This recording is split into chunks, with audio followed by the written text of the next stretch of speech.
We're going to be looking at how to keep the Sabbath day holy. I have been getting questions on how do you observe the Sabbath day? You know that, today things are pretty much done upside down. Almost everything that our Heavenly Father had told us to do, all the laws He has given us to keep, most of these laws has been flipped backwards, upside down. And our Heavenly Father is in control. He's watching us to see what we will do. Because eventually, one way or the other, eventually you will find out about these laws.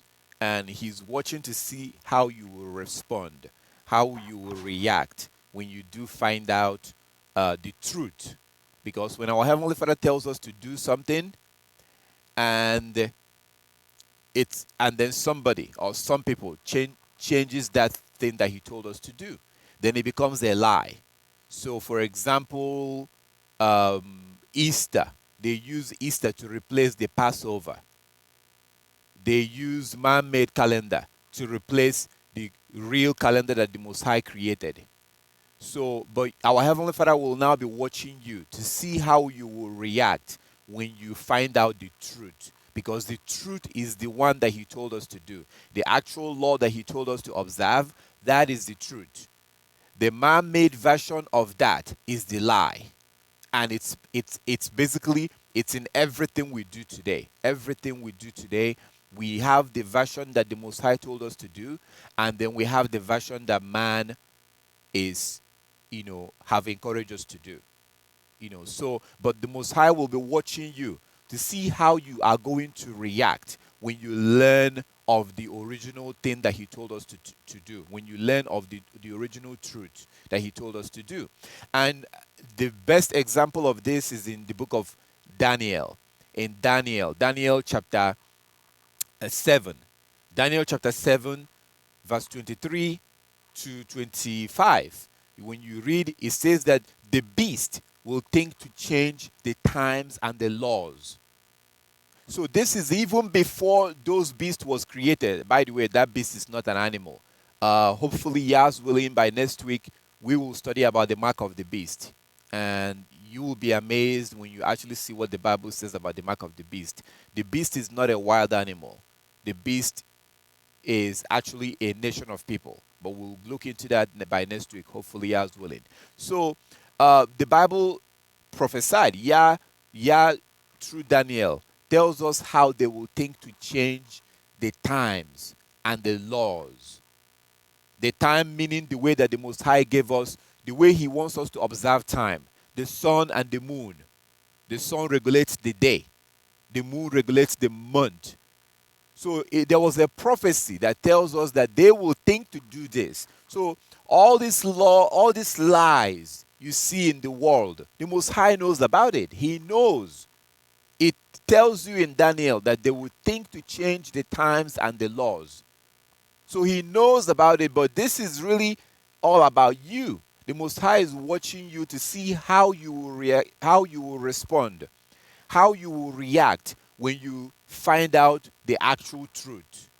Like the day begins from morning to the next morning, from dawn to dawn. Man has lied and said that the day begins from evening to evening. So the Most High is watching you to see how you will react when you find out the truth. This applies to many, many things that we do today. Food, dressing, everything we do today. So we're going to be looking at the Sabbath, how to observe the Sabbath biblically, the way the Most High told us to observe the Sabbath. There was some information that I saw. Somebody was asking a question about how to observe the Sabbath, and they were asking a Hebrew Israelite or Hebrew Israelites what to do on the Sabbath. Is it okay to take your child for soccer practice or to go play soccer and play football? And the Hebrew Israelites say, oh yeah, you can do that. You can do that. Can we really do that? So we're going to look at, I've been getting questions too. How do you observe the Sabbath? How do you observe the Sabbath? So we're going to be going, without wasting any time, let's go into the book of Jubilees. We're going to go into the book of Jubilees. I encourage you, if you don't have the book of Jubilees, don't worry. Just use your phone. Go to Google and type in Jubilees chapter 50. Jubilees chapter 50. So you type in Jubilees chapter 50 into Google. Jubilees 50. We're going to be looking at that because the book of Genesis came out of the book of Jubilee. The book of Genesis was written out of the book of Jubilee. So we're going to be looking at that chapter deals, almost the whole chapter deals with how to keep the Sabbath. We're going to look at that, and then we're going to look at other parts of the scripture that tells us how to keep the Sabbath, because our salvation depends on the Sabbath. Our salvation depends on the Sabbath. So after we've studied this, after we look through all of this, after we do this, we will then come back and deal with the questions. So if you have any question, you will be able to call in after we study this. You'll be able to call in for any questions that you may have about the Sabbath or any other issue. But right now we have to do this. We have to do this study, and then after this, we will then look at the question, and any question, anything, whatever that thing is about how to keep the Sabbath, about 2 days new moon day, 1 day new moon day, the day beginning from dawn, to any question that you have. But right now we're going to go straight into the scripture and see how our Heavenly Father told us to observe the Sabbath, how He told us that we should observe the Sabbath. We'll look at that from the Bible. I'm not going to give you everything I'm going to show you here is going to be according to the scriptures. That's why I say please to make sure that you go to the book of Jubilees. As I read, I'm going to be reading it. I will love for you to be reading word for word the things that I read. I don't want you to just relax, unless if you're busy. I know that some of you that are watching right now, you may be busy. So if you're busy doing something, then that's understandable. But if you're free, please go to the book of Jubilees. And even if you don't have it, just use your phone. Use your phone and go to Jubilees chapter 50. That is the very first place we're going to be looking at. Jubilees chapter 50. So we're going to look at that, and then we will continue to go through other parts of the scriptures. What we're trying to do right now is to see how to keep the Sabbath, how to keep the Sabbath according to the scripture. That's what we're trying to look at right now, because this is something that we do every week. And if you have not started doing it already, you need to start doing that. You need to start keeping the Sabbath. If you have not started keeping the Sabbath, then you need to start. You have to keep the Sabbath. This is very, very important. Our salvation depends on this. So let's go to Jubilees chapter 50. Jubilees chapter 50, I'm going to start from verse 1. Jubilees chapter 50 from verse 1. Again, like as I said, before we continue, um, if you have any question, if you type in your question on the comment section, honestly, I'm not really going to be able to answer your questions right now. After we finish this study, when we finish this study, then I will open up the phone line, and you can call in through WhatsApp. You can also call in through the regular phone number, and we can go through everything, whether you agree, you disagree, you have question, you have whatever that thing is. I will have enough time for us to go through it. So but for now, we're just going to go into the scripture and study and see how our Heavenly Father wants us to keep the Sabbath, how He wants us to keep it, not the way it's being kept today by the world. So all right, so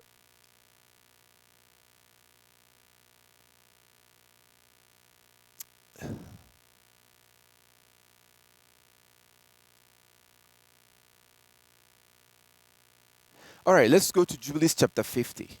Jubilees chapter 50. There was a scripture that was coming in, a scripture that was coming into my spirit, and that's the book of Exodus.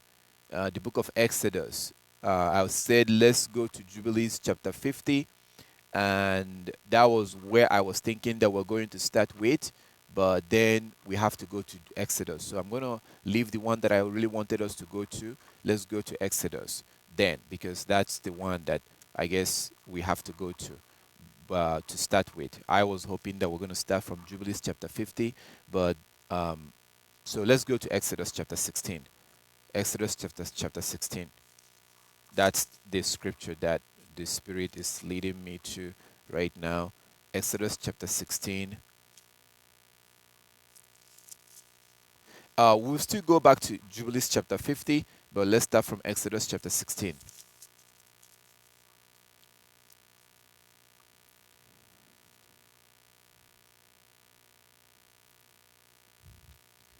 And if at any time you have any question, if at any time you have any problem hearing me, please let me know. If the sound is bad or you can't hear me for whatever reason, feel free to let me know. Okay, Exodus chapter 16. Exodus chapter 16. We're looking about the Sabbath. We're studying about the Sabbath, how to observe the Sabbath biblically. That's what we're studying right now, how to observe the Sabbath. And we start from Exodus chapter 16 from verse 1. And they journeyed from Elim, and all the congregation of the children of Israel came to the wilderness of Sin, which is between Elim and Sinai, on the 15th day of the second month, after they departed from the land of Egypt. Verse 2. Then the whole congregation of the children of Israel com- complained against Moshe and Aaron in the wilderness. And the children of Israel said to them, "Oh, that we had died by the hand of Yah in the land of Egypt, when we sat by the pots of meat, and when we ate bread to the full. For you have brought us out into the wilderness to kill this whole assembly with hunger." Verse 4. Then Yah said to Moshe, "Behold, I will rain bread from heaven for you, and the people shall go out and gather certain quarter every day, that I may test them whether they will walk in my law or not." Verse 5. Verse 5. And it shall be on the 6th day that they shall prepare what they bring in, and it shall be twice as much as they gather daily. Then Moshe and Aaron said to all the children of Israel, "At evening you shall know that Yah has brought you out of the land of Egypt, and in the morning you shall see the glory of Yah, for he hears your complaints against Yah. But what are we that you complain against us?" Verse 8. This is Exodus chapter 16, verse 8. And Moshe said, "This shall be seen when Yah gives you meat to eat in the evening, and in the morning bread to the full. For Yah hears your complaints which you make against him. And what are we? Your complaints are not against us, but against Yah." Verse 9, Exodus chapter 16, verse 9. Exodus 16, verse 9. Then Moshe spoke to Aaron, and Moshe spoke to Aaron, say to all the congregation of the children of Israel, come near before Yah, for he has heard your complaint." And it came to pass, as Aaron spoke to the whole congregation of the children of Israel, that they looked towards the wilderness, and behold, the glory of Yah appeared in the cloud. And Yah spoke to Moshe, saying, "I have heard the complaints of the children of Israel. Speak to them, saying, At twilight you shall eat meat, and in the morning you shall be filled with bread, and you shall know that I am Yah, your Elohim." So it was that quails came up at evening and covered the camp, and in the morning dew lay all around the camp. And when the layer of dew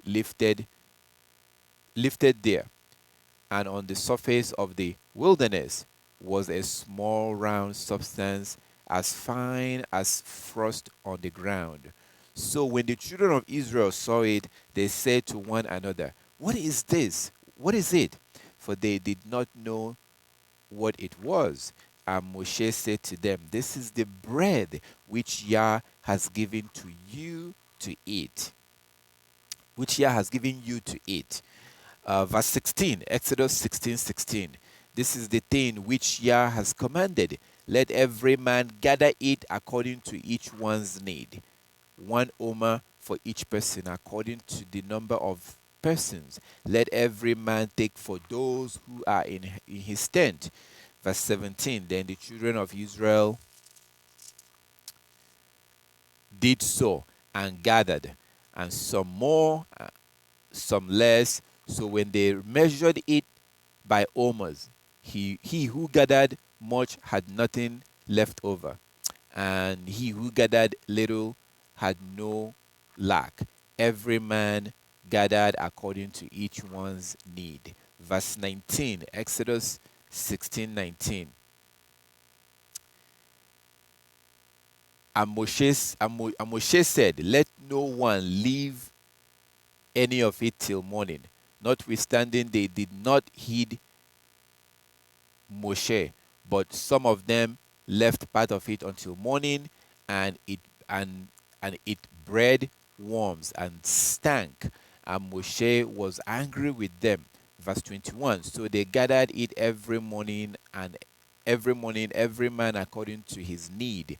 When the sun became hot, it melted. Verse 22. And so it was on the sixth day that they gathered twice as much, 2 omers for each one. And all the rulers of the congregation came and told Moshe. Verse 23. Then he said to them, "This is what Yah has commanded. This is what Yah has said.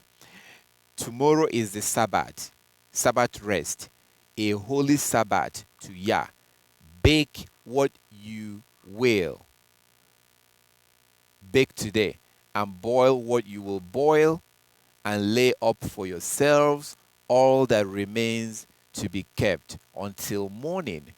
So so they lay it up till morning, as Moshe commanded, and it did not stink, nor were there any worm in it. Verse 25. Then Moshe said, that, eat that today, for today is the Sabbath. Today is the Sabbath to Yah. Today you will not find it in the field. Verse 26. 6 days you shall gather it, but on the seventh day, the Sabbath, there will be none. Verse 27, Exodus 16:27. Now it happened that some of the people went out on the seventh day to gather, but they did not find none. Verse 28, and Yah said to Moshe, "How long do you refuse to keep my commandment and my laws?" I'm going to read that again. Verse 28, and Yah said to Moshe, "How long will you refuse to keep my commandments and my laws? See, for Yah has given you the Sabbath. Therefore, he gives you on the sixth day bread for 2 days. Let every man remain in his place. Let no man go out of his place on the seventh day." So the people rested on the seventh day, and the house of Israel called the name manna, and it was like white coriander seed, and the taste of it was like wafers made with honey. So this is the first time that the Israelites kept the Sabbath after they came out of Egypt. This is the first time that they observed the Sabbath. And you see the process out of the book of uh, Exodus chapter 16. You see the process, how the Most High gave them manna. We saw everything that happened. I really do encourage you to read this place again at your own time. Please read it and read it slowly. Just read it again. So, one of the things that you will notice here as we continue looking at other scriptures, one of the things that you will notice, I'm going to go back. If you look at Exodus chapter 16, I don't know if you are able to see this. I'm not really going to spend so much time on when the day begins, but I just want to point out something that is very clear in Exodus chapter 16 as to when the day begins, and then we'll move on to other scriptures. But I'm going to point this out. You can take your pen and mark it. You can mark this and just take a note of this. If you want to find out all the other scriptures that show when the day begins, I have a video about that that you can watch that will give you more information about that.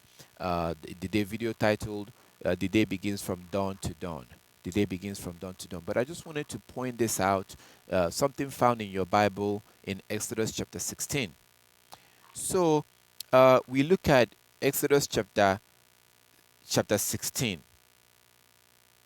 and we see what Moshe told them about the Sabbath, when the Sabbath was going to begin. So it says, let's start from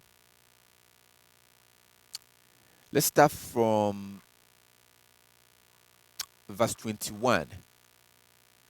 Actually, let's start from verse 19. Exodus chapter 16 verse 19. Please read this along with me. I wanted to point out something. I want to show you something that is hidden in plain sight. And this will give you information as to when the day begins according to the time that they kept the first Sabbath.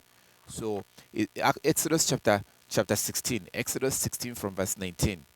And Moses said, let no one leave any of it till morning. Let no one leave any of it till morning. Let no one leave any of. Leave what? What is it that he was telling them? Let no one leave till morning. He was telling them, don't leave this till morning. Not. He was talking about something. That was the manna. The things that they were gathering, the things that they were supposed to prepare. That's what he was telling them. Don't leave any of it till morning. Okay, it's very clear that we point that out. So he says in verse 19, Moshe said, let no one leave any of it till morning. This was the day before the Sabbath. Let no one leave any of it till morning. Verse 20. Verse 20. Notwithstanding, they did not heed Moshe, so they did not listen. They did not listen to what he told them. He told them, don't leave this till the next morning. This is supposed to be eaten the same day. Don't leave it to the next day.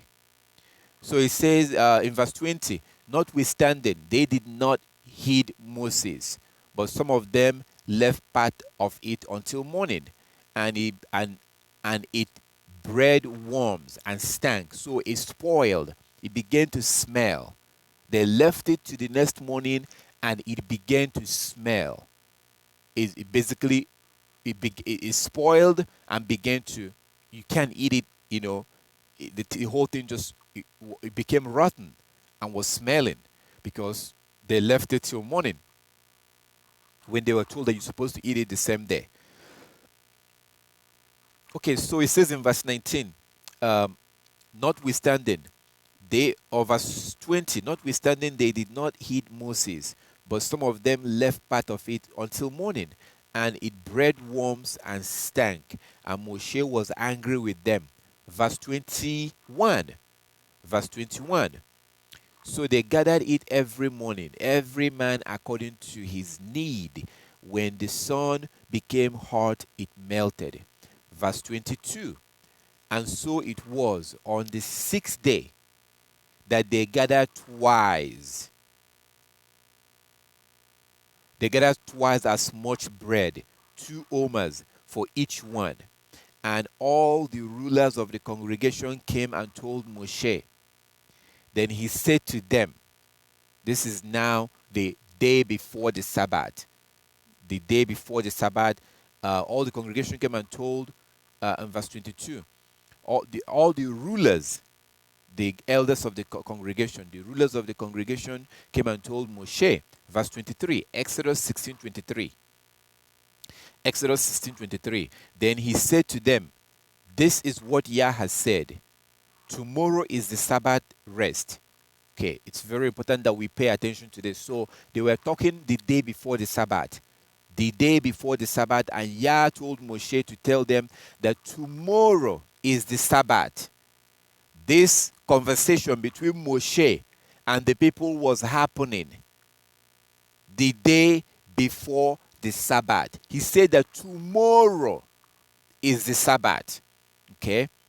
So it says in verse 23, then he said to them, this is what Yah has said. Tomorrow is a Sabbath rest, a holy Sabbath to Yah. Bake what you will, and bake what you will bake today, and boil what you will boil.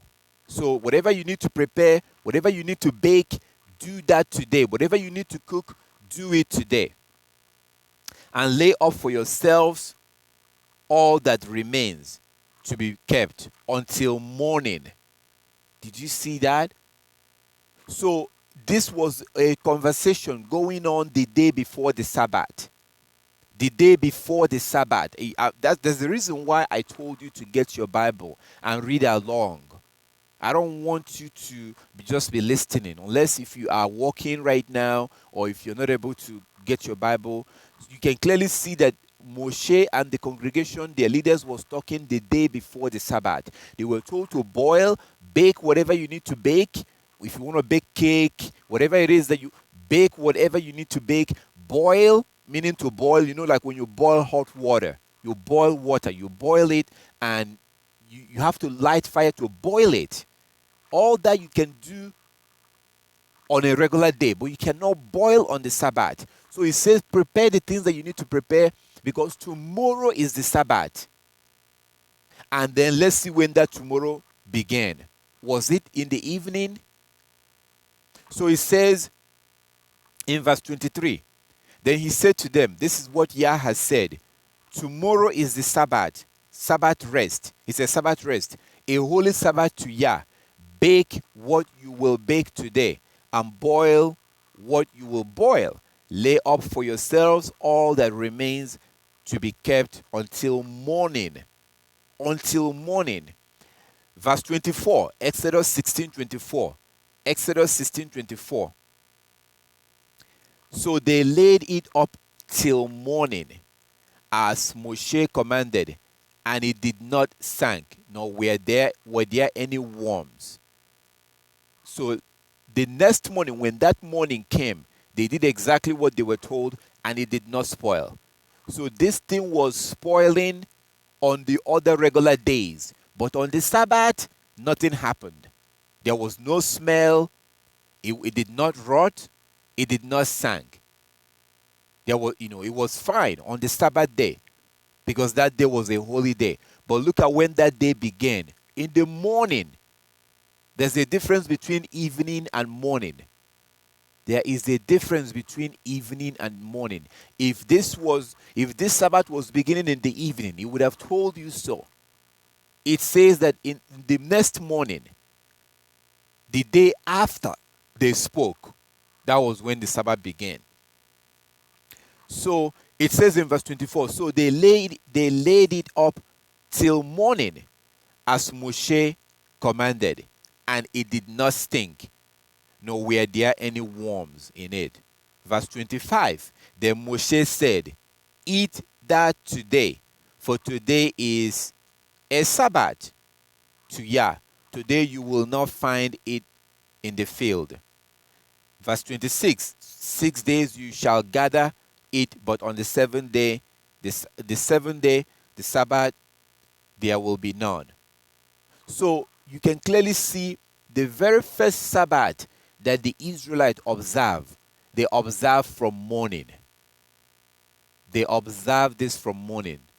It was not my intention or my plan to slow down and point this out. But once we begin to study, I really basically lose control as to where we're going to go, um, and the scriptures we're going to study and what we're going to look at. So we're going to go back to the book of Jubilees that I wanted us to look at earlier on before we came to this. But it actually makes sense that we come and read and see where, when they observed the Sabbath, where it was documented. For the first time they observed the Sabbath. This makes sense because some of you, you may be learning about the Sabbath for the first time. So, but you can clearly see from Exodus 16 that they observed the Sabbath from morning. There was a conversation and an instruction as to how to boil, what to boil, and when to boil, and how to prepare. All that happened the day before the Sabbath. And then the next morning, they did as they were told, and those things did not sank. It did not. There was no smell. It did not rot. Everything was fine. But you see that there was no mention of evening when it comes to when the Sabbath began. It did not say that in the evening. There was no mention of that. The Sabbath began from morning, and you clearly see that in Exodus chapter 16. So let's go to we're going to come back to Exodus chapter 16. We will come back because we'll come back and see what we're supposed to do in terms of, for those who are no longer able to worship with people. If you don't have people to worship with, like a congregation, like a church, we will come back and look at, come back to Exodus chapter 16 and see the way that our Heavenly Father told them to do it when they had no tabernacle. When they had no tabernacle to worship on. We will come back and see how they did it. But for now, let's go to Jubilees chapter 50. Like as I said before, if you don't have the book of Jubilees, please use your phone. Use your phone and go to Google and just type in Jubilees chapter 50. Jubilees chapter 50. It's spelled Jubilees.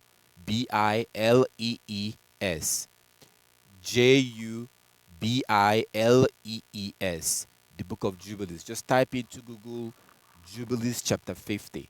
We are going to read there to see the way our Heavenly Father told us to observe the Sabbath. Jubilees chapter 50. For those that have questions on how to observe the Sabbath, what to do on that day. So I started doing this more than 10 years ago. More than 10 years ago. And when I started, I was doing it in a certain way. Sometimes I will be indoor for 3 days. So I will be indoor on the Sabbath day, then on the new moon day, the first new moon day, and the second new moon day. So, because I was trying to make sure that I do it right. So, but we'll see. How do you observe the Sabbath day when you get to the end of the month? How do you observe the Sabbath day and observe the new moon day? Are you going to get stuck inside your house for 3 days like I used to do? We'll see all of that as we continue. So let's continue with Jubilees chapter 50. Jubilees chapter 50. Jubilees chapter 50 from verse 1. Jubilees chapter 50 from verse 1. Again, please go to Google. You can go to Google and Google Jubilees chapter 50. All right, so let's start from verse 1. The part about how to keep the Sabbath actually start from verse 6. Start from verse 6, but let's start from verse 1 and then go down to verse 6. Jubilees chapter 50 from verse 1. And after this Torah I made known to you. And after this Torah I made known to you the days of the Sabbath in the desert of Sin, which is between Elim and Sinai. Verse 2. And I told you of the Sabbath of the land on Mount Sinai. And I told you of the Jubilee years in the Sabbath of years. But the year thereof but the year thereof have I not told you till you enter the land which you are to possess. This is Yah speaking to Moshe, our Heavenly Father speaking to Moses. Verse 3, Jubilees chapter 50, verse 3. And the land also shall keep its Sabbath while they dwell in it, and they shall know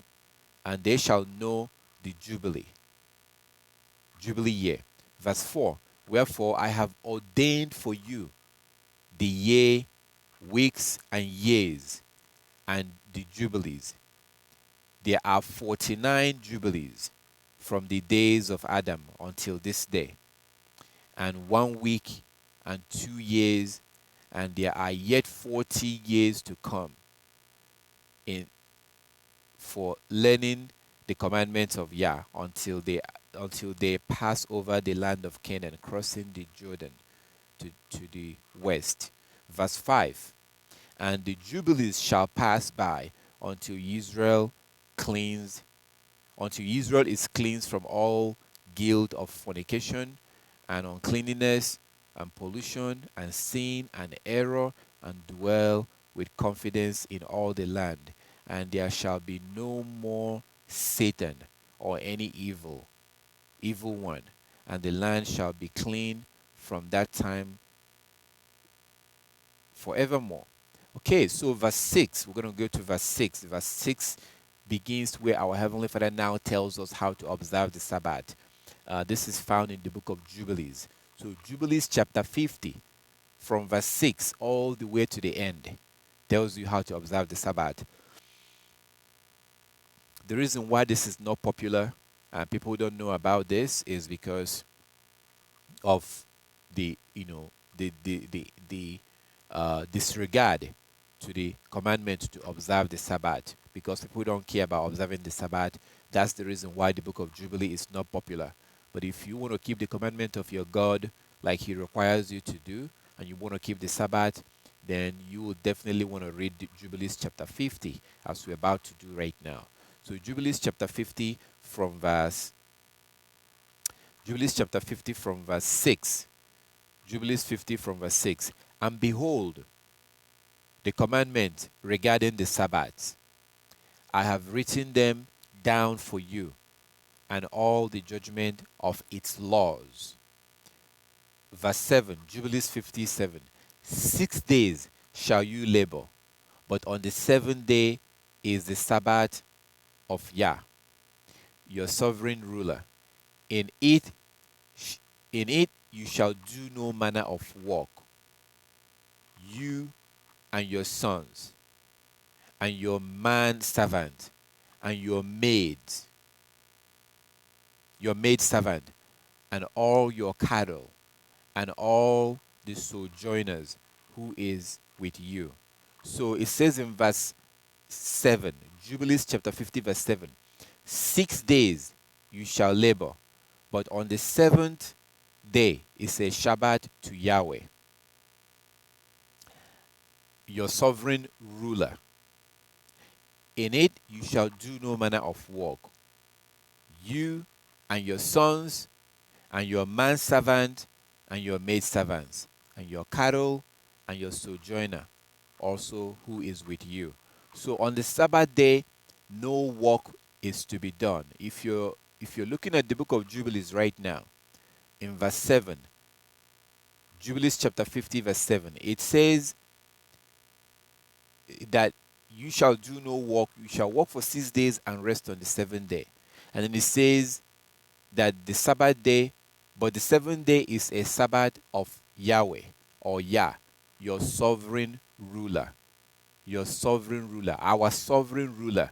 He is our ruler. The Most High is our sovereign ruler. The problem today is that a lot of people don't want Yah to rule over them. And if you are ignoring anything that He tells us to do, then you don't want Him to rule over you. You can do lip service all you want. You can shout hallelujah all you want. But if you are ignoring the things that He tells us to do, then you're refusing that He will not rule over you. And if the Most High doesn't rule over you, then Satan is ruling over you. It's as simple as that.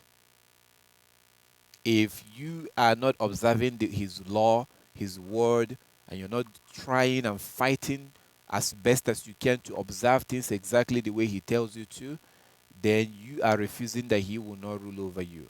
When we go by his laws, then he is ruling over us.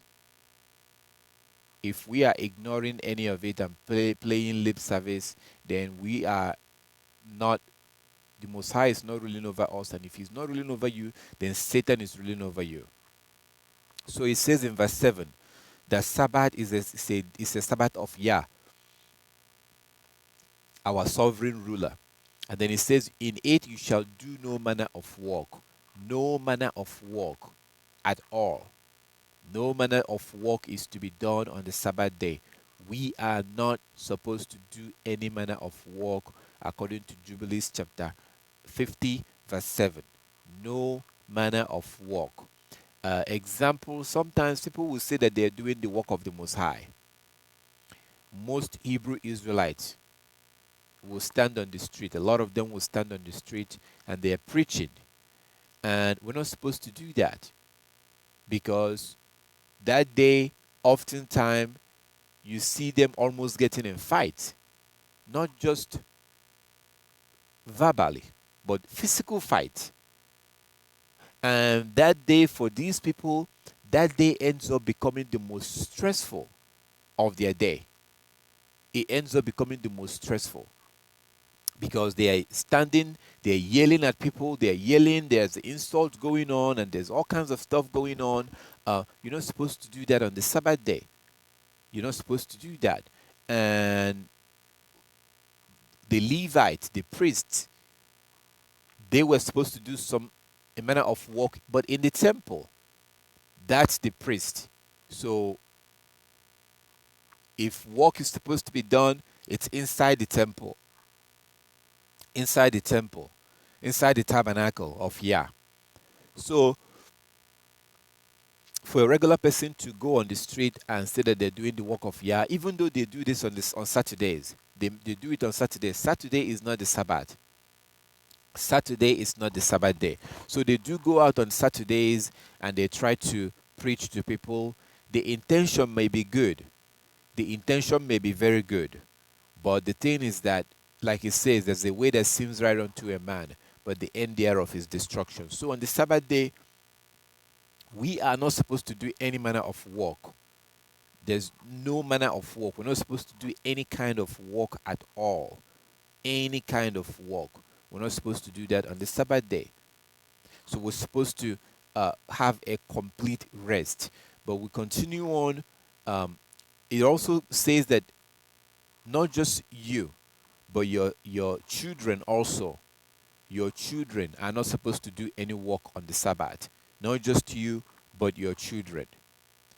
And your servants. For those of you that live in the Western country, you may not understand this one unless if you're filthy rich. If you're filthy rich, then you have maids. Those maid, your nanny, those people are your servants. A maid, a butler, these are your servants. So they're not supposed to work for you on the Sabbath day either. Now, I've had a report of the so-called Jews, those that claim to be Jews. I've heard that they do have people come in and work for them on Saturday, on the Sabbath. Saturday is not the Sabbath, but they do have people. So what they do is that they themselves will not do anything on the Sabbath, but they will hire people to do stuff for them. They don't do anything on the Sabbath, but then they hire people. Their nannies and their maid will work for them and they pay them on the Sabbath. That is a joke. These are one of the red flags that shows that these people are liars, disgusting liars, because they are not the real people, and you can tell them by their action. By their fruit you shall know them. They are not the real people. So, but that's what they do. They do hire people to work for them on the Sabbath, when the Most High clearly said that you are not supposed to do that. So if you by yourself take off from work on the Sabbath, you don't do any work on the Sabbath, but you turn around and have somebody working for you on the Sabbath, then you are deceiving yourself. That's a joke. It's like you're mocking the Most High. because it clearly tells you that people should not work for you on the Sabbath. Now, example, I don't I don't like to I don't usually order something on the internet the day before the Sabbath. I have a couple of things that I wanted to order online. I wanted to order some things online, but I'm pretty much waiting. Um, Basically, after yesterday. Yesterday was the Sabbath, so from today I'm going to order it. The reason why I did not want to order it um, the day before the Sabbath was I knew that I didn't want to order it on Friday or on Saturday, because I knew that if I order it, they were not going to send it out. They're not going to send it out until Monday, which was yesterday. That's when they would have sent out the things that I ordered online, and I don't want them to send it out on the Sabbath day. I'm telling you, like I thought about it. I'm like, no, that's my personal policy. I do not place order online the day before the Sabbath, because I know that if I place it, they will ship it out on the Sabbath day. I just don't feel comfortable doing that. Same thing when if they sh- if it arrives on the Sabbath, that's a different thing. But there's nothing wrong in picking it up, but depending on where you're going to go pick it up. But to order something before the Sabbath, I don't do that. I do not do that. There was a time I had some people working for me. I had a big construction going on. People were working for me. The contractor that I hired, it was very strange. This was very strange for him. I am sure that he thought that I'm crazy, or that I belong in some cult, because I made sure that those that work for me, you don't work on the Sabbath. I made sure. So what I try to do, because people can be very sneaky, people can try to act smart. So you want to make sure that you talk to them in the beginning, like if you're dealing with a contractor. For example, in my case, as someone who was going when before I sign up, I have a contract with a contractor to work for me. I make sure to let them know that there are days, 4 times in a month, there are days that you guys are not going to work. And some of those days will be on a weekday. So I let them know. The reason why I try to let them know is because if you don't let them know ahead of time, they are working for you. You can stop them whenever you want. But it's very important, if you're going to be dealing with a contractor, it's very important to let them know. Because if you don't let them know, what will happen is that they will most likely, while they're working for you, they will go take up a job somewhere else. And then they will begin to delay your project. And then when you ask them, they will be like, well, we would have finished this job already. It's you, because you're telling us not to work on this day or on that day. You see, they can turn it around on you. So it's very important to be very specific. So when I had a big project that I was working on, and I hired a contractor to work for me, that contractor, it was his job to now bring in his workers, to go bring in his workers. And I try to make sure that I let them know in the beginning, so that they will not delay my work, delay my project, and then turn around and come back and tell me that it was my fault because I was telling them not to work on certain days. People can be very wicked, so you have to be smart and be ahead of the game. So I was able to let them know. I tried to let them know, look, there are days you are not going to work, and those days sometimes will be 4 days in a month you are not going to work. I cannot let somebody work for me on the Sabbath. I cannot be comfortable. I cannot rest. And knowing that somebody is working for me on the Sabbath, I made sure to make sure that that doesn't happen. So I do that whenever I try to make sure that, look, I do observe the Sabbath. You can you can tell them why. You don't have to, you can, but let them know that there are 4 days that they will not work for you. The reason for this is that people can come back and use this against you, especially when you're dealing with contractors. They can come back and say that the reason why they haven't finished the project is because of you, because you turned around and told them not to work in certain days. And at that point, there's not much you can do. Even though they are playing games with you, they are playing a psychological game with you, but they're kind of right because you didn't tell them at the beginning. That's why you have to let them know, so that when they give you an estimate of how long it will take them to finish the work, they will not turn around and blame you. because you didn't let them walk on the Sabbath. So the reason why we went into this is because you see that according to Jubilees chapter 50, we are not supposed to walk on the Sabbath, but we are also not supposed to allow people to work for us on the Sabbath. People are not supposed to work for us on the Sabbath. We have to make sure that they don't work for us. So I try to make sure whenever I give somebody a project, it's very important to make sure that they do not work for you on the Sabbath. Very important, because our Heavenly Father is watching us to see what we will do, so that we are not supposed to behave like these so-called Jews, those liars that claim to be Jews that will not do anything on the Sabbath, but then turn around and hire a nanny, hire a maid, hire a gardener, hire people to work for them. We're not supposed to do that. That shows that you're being dishonest. We're not supposed to play that game with the Most High. So it says in Jubilees chapter 50 verse 7, it says, 6 days shall you labor, but on the seventh day is a Sabbath it's a 7 day is a Sabbath, is the Sabbath of Yah, your sovereign ruler. In it you shall do no manner of work, you and your sons and your men servant and your men servant and your maid servant. So your gardener will be considered your man servant. Your maid, your nanny will be considered your female servant. So it says your maid servant and all your cattle and your sojourner, those that are around you, the foreigners that are around you, they are also not supposed to work on the Sabbath. The foreigners, let's say there are non-Israelites that live in your house, they're not supposed to work on the Sabbath. And this is something that you must put your foot on the ground. You must put your foot on the ground on this one. Anybody who is going to live with you, anybody who is going to stay in your house, they have to observe the Sabbath. You have to let them know that there must be a rule. You have to have a rule in your household.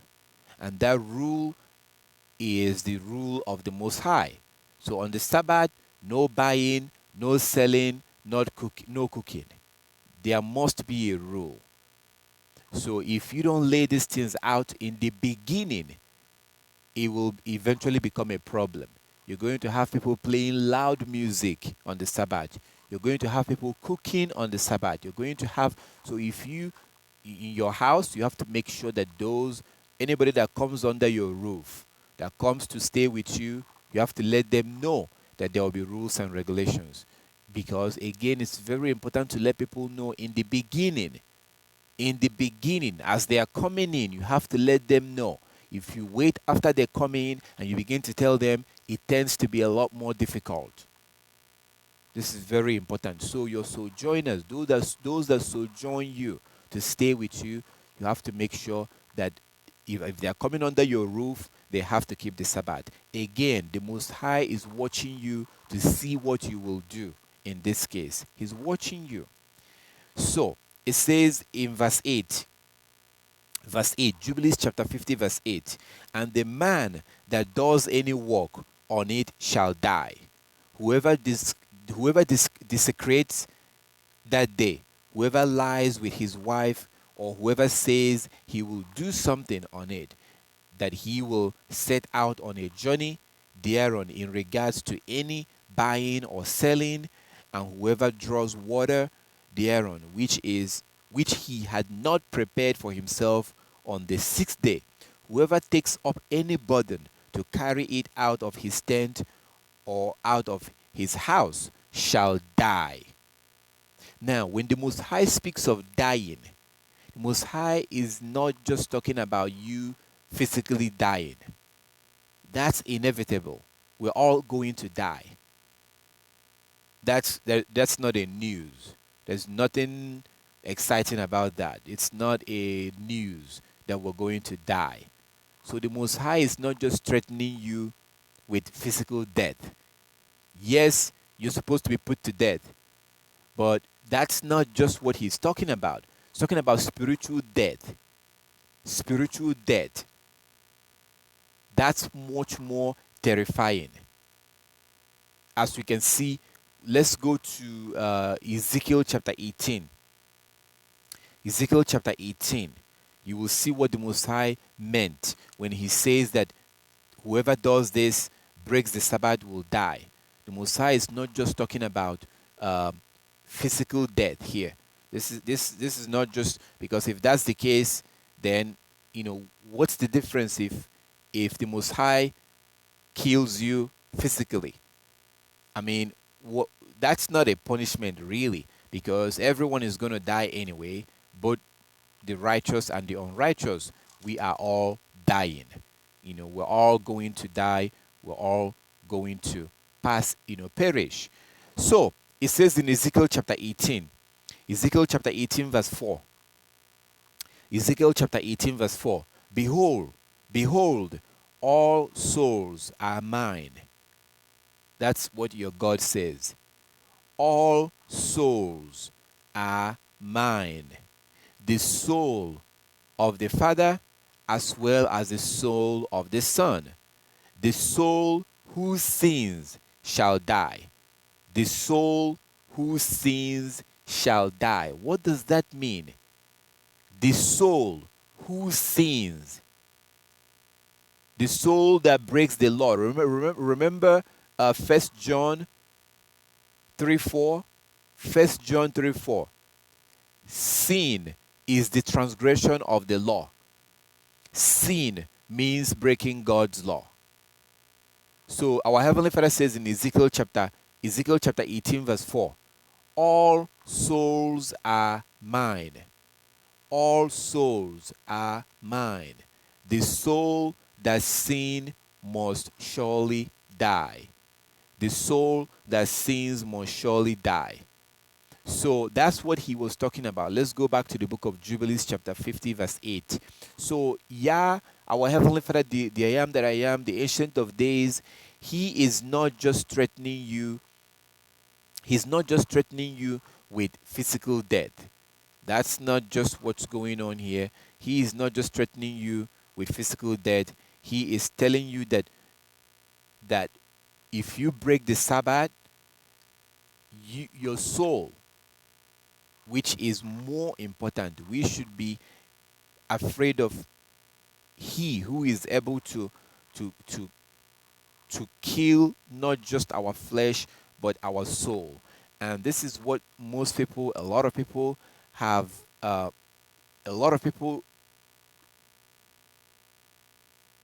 failed to understand this today. A lot of people don't understand spiritual things, how the Most High is going to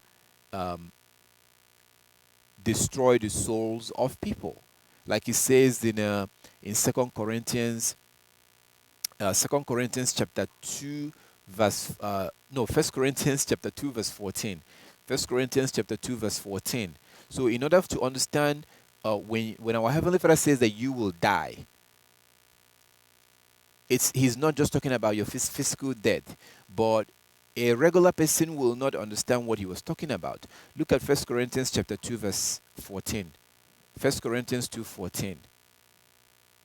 These are very important scriptures that we need to know about. Like this one we're about to read right now.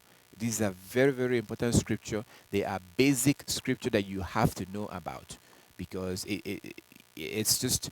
So look at 1 Corinthians chapter 2 verse 16. 1 Corinthians 2:16 or 2:14. 1 Corinthians 2:14. 1 Corinthians chapter 2 verse 14. But the natural man does not receive the things of the Spirit of Elohim, for they are foolishness to him. The natural man does not receive the things of the Spirit of Elohim, for they are foolishness to him, nor can he know them, because they are spiritually discerned. So regular people, those who are not keeping the law of the Most High, they cannot understand these things.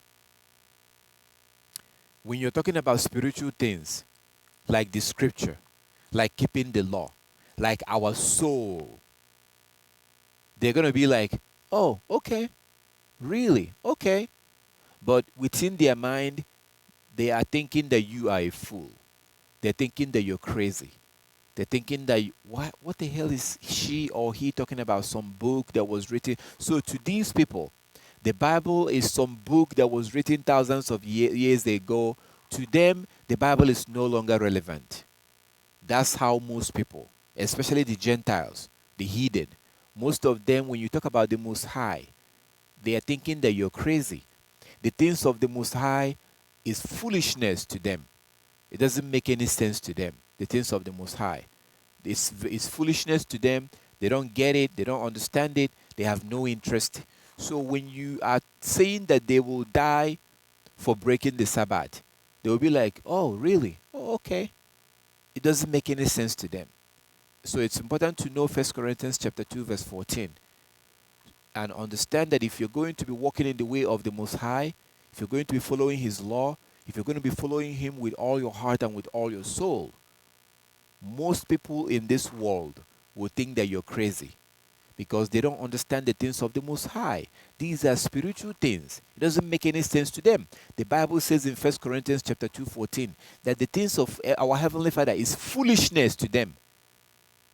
If the things of the Most High is foolishness to them, then you who are believing in the things of the Most High are also foolish to them.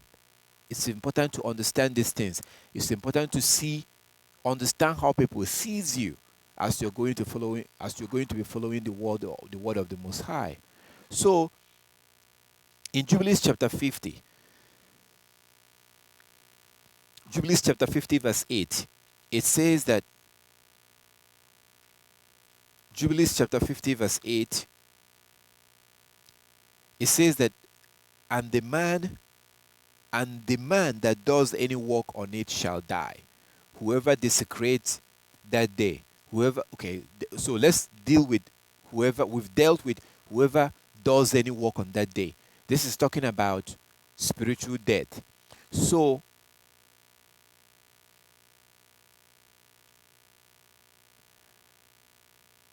I do tell people, and I'm telling you right now, if you break the Sabbath, if you are not keeping the Sabbath, you will be destroyed by the Most High. You will not be saved. Saved from what? Saved from the wrath of the Most High. Like he said in Malachi chapter 3. Malachi chapter 3 from verse 14. Malachi chapter 3 from verse 14. He talks about how he's going to spare those that fear him. If you are not observing the Sabbath day, you may be taken off from that day, taken off from work. You may be taken off from work, but the things that you do well while you are at home, you may still be disobeying the Sabbath. You may still be breaking the Sabbath even though you are at home on that day. So it's important that you pay attention to this particular study right now so that you can see from the Bible what you are supposed to do on the Sabbath day. Because breaking the Sabbath day, you will not be spared from the punishment that will come from the Most High. He will destroy those that refuse to keep His Sabbath or those that break His Sabbath. I want you to think of how many people who are in the world right now, and think of how many of them are observing the Sabbath. Most people are not observing the Sabbath. So all those people who are trying to worship on Saturday, all those people who are trying to worship on Sunday and Saturday, they will be destroyed. Now you may look at me and say that I'm crazy. That's okay. I just explained to you. If you are not serious about the law of the Most High, I am supposed to be crazy. Anybody who is not taking the law of the Most High seriously is supposed to see me as a crazy person when I'm telling you that you're supposed to keep the law. So that's not going to be a news for me. I don't care. It's not going to be a big deal. Because the things of the Most High is supposed to be crazy or foolishness to anybody who is not keeping His laws. So according to the Bible, it's right there in Jubilees chapter 50 verse 8. And the man that does any work on it shall die. I've gone back to Ezekiel chapter 18 verse 4. and show you what the Most High meant when he said that somebody will die. It's spiritual death. Anybody who is not observing the Sabbath will not be allowed into the kingdom of heaven. They will not be allowed into the coming kingdom of the Most High. They are destined for destruction. Very soon, all these bombs that America has, Russia, North Korea is getting ready, Iran is getting ready, all these nuclear bombs that they have are going to be going off very soon. These bombs are going to be going off. That is the whole reason why the Most High made them develop this bomb in the first place. When your God says in Isaiah chapter 66 verse 16, Isaiah 66:16, that with fire, by the sword, with fire and with sword, he will plead with all flesh, and the slain of Yah shall be many. Those that he will destroy with fire will be many. That's what he's talking about. Nuclear destruction. Isaiah 24 verse 1 to 6. Isaiah chapter 24 verse 1 to 6. Isaiah 24 verse 1 to 6. Malachi chapter 4 verse 1 to 6. Malachi chapter 4 verse 1 to 6. I am repeating these scriptures so that you can write them down and read it for yourself. Read these places. Isaiah 24 1 to 6. Malachi chapter 4 verse 1 to 6. Read them. It's talking about nuclear destruction. Fire that will be burning. So the Most High is going to be having these nations begin to fight each other. Iran, North Korea, America, Russia. You're hearing them. You're beginning to hear the fog of war. What they call the fog of war. The things that happen before war. The talk of war. It's beginning to happen. The Most High will have this nation begin to press button and let this bomb go explode. They will be killing people in billions, in millions, millions of millions. That's how nuclear bomb destroys. So anybody who doesn't observe the Sabbath day will not be spared from this destruction. They will be destroyed. So if you are not observing the Sabbath, or if you're observing it on Saturday, or if you're observing it on Sunday, you will not be saved. You will be destroyed by the wrath of the Most High that will come upon all those that refuse to keep his laws. Like as I said, you may be taking that day off. But some of other things that you do, maybe you are cooking, maybe you're buying on that day. There are other things that you do on that day that you might as well just go to work. Because there are some other things that you do at home while you claim you're keeping the Sabbath that will still mean that you're violating the Sabbath. So pay very close attention in this study as we go down the book of Jubilees. And we see the things that we can do on that day and the things that we cannot do. It's very simple. So Saturday is not the Sabbath and Sunday is not the Sabbath. Saturday is not the Sabbath, Sunday is not the Sabbath. So let's continue. It says in Jubilees chapter 50 verse 8, and the man that does any work on it shall die. Period. Whoever desecrates that day, whoever desecrates that day, whoever does anything that we're not supposed to do on that day. So like as I said before, just imagine all the people in this world right now. Most of them are not keeping the Sabbath. And what you may be thinking in your mind is, are you saying that God is going to destroy all these people in the world who are worshiping on Sunday, who are not worshiping at all? Yes, I'm saying so because the Bible said so, because your God said so. This is the problem that we have. This is the problem that we have, that when the Most High said that he will do something, we don't take it seriously. We don't take it seriously. And if you don't, you are going to end up like those people during the time of Noah. If you are saying during the time of Noah that the Most High will destroy the whole world and save only one family, people will be like, yeah, get out of here. You're crazy. You mean that God, loving God, God that created everyone, is going to save only Noah and his family and destroy all these old people, all these beautiful women and handsome men and little babies and all these things, that God will destroy all of this? Yeah, you're right. That's not true. You're crazy. That's what people will be saying. So when I tell you that all these people you see in the world right now, when the Most High tells you that anyone that breaks the Sabbath will that breaks the Sabbath will be will die, you may think it's a joke. And that's not just talking about physical death, it's talking about spiritual death, meaning that they will be destroyed. They will be destroyed here, physical destruction and spiritual destruction, meaning that they will not be allowed into the kingdom of heaven. Because those who will be allowed into the kingdom of heaven are those that kept the commandments. Those who will be allowed into the kingdom of heaven are those that kept the commandments. This is found in Revelation chapter 22, verse 14. Revelation 22:14. So if you think that the Most High will not destroy the world, well, keep thinking. This is the reason why it tells you in Second Esdras. Second Esdras. If you look at Second Esdras, chapter 8. Second Esdras chapter 8, verse 1 to 3. Tells you that very few people will be saved. Very few people will be saved. Many people has been created. Very few people will be saved. So all these people that you see that are worshiping on Sunday, all these people that are worshiping on Saturday, and then even many, many more people that are not even worshiping at all, anyone who is not observing the Sabbath will be destroyed. It's that simple.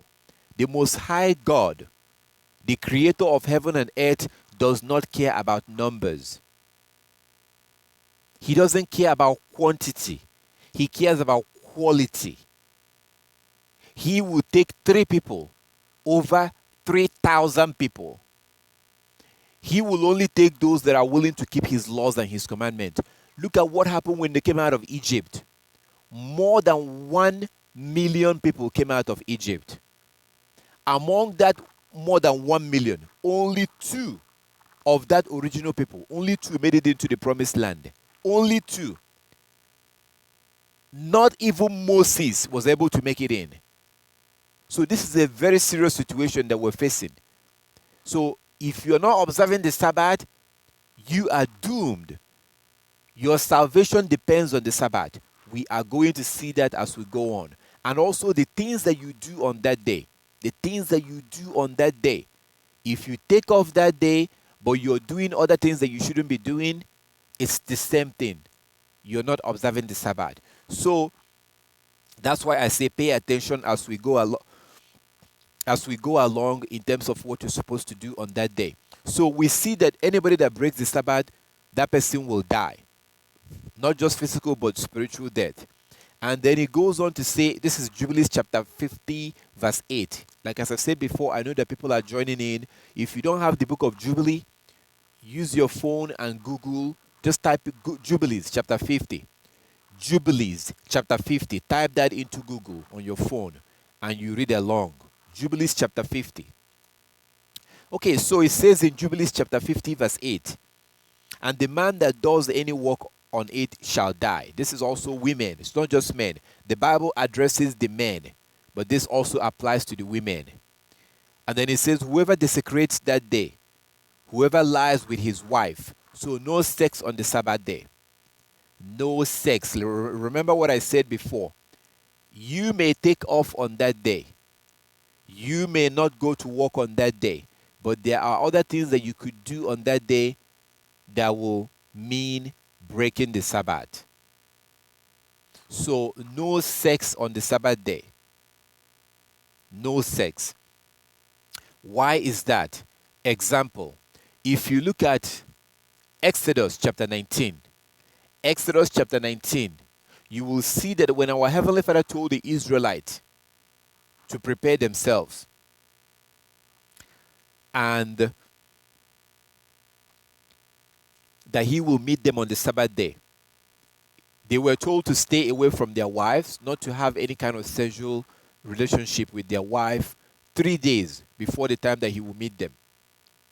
Because when there's a sexual contact, like you can see in Leviticus chapter 15, According to Leviticus chapter 15, I really highly recommend that you read Leviticus 15. If you have not read Leviticus 15, please read Leviticus chapter 15. You're going to learn so much. If you read Leviticus chapter 15, you will learn so much about clean and unclean. So if you look at Leviticus chapter 15, first of all, Exodus chapter 19. According to Exodus chapter 19, we are not supposed to approach our Heavenly Father when we are unclean. When we are unclean, we are not supposed to approach our Heavenly Father. Okay, that's that. And then we see what makes us unclean according to Leviticus chapter 15. Leviticus chapter 15, each time sperm. If you are a man, each time sperm or semen, each time sperm come out of your body, you are unclean. And that typically happens when you have sexual relationship with your wife. So we're not supposed to do that on a Sabbath day. You have 6 days in a week. You have 6 days in a week. You can do all of that during the 6 days. On the 7th day, we're not supposed to do that. So no sex on the Sabbath day. All right. So it says, it says whoever. It says whoever.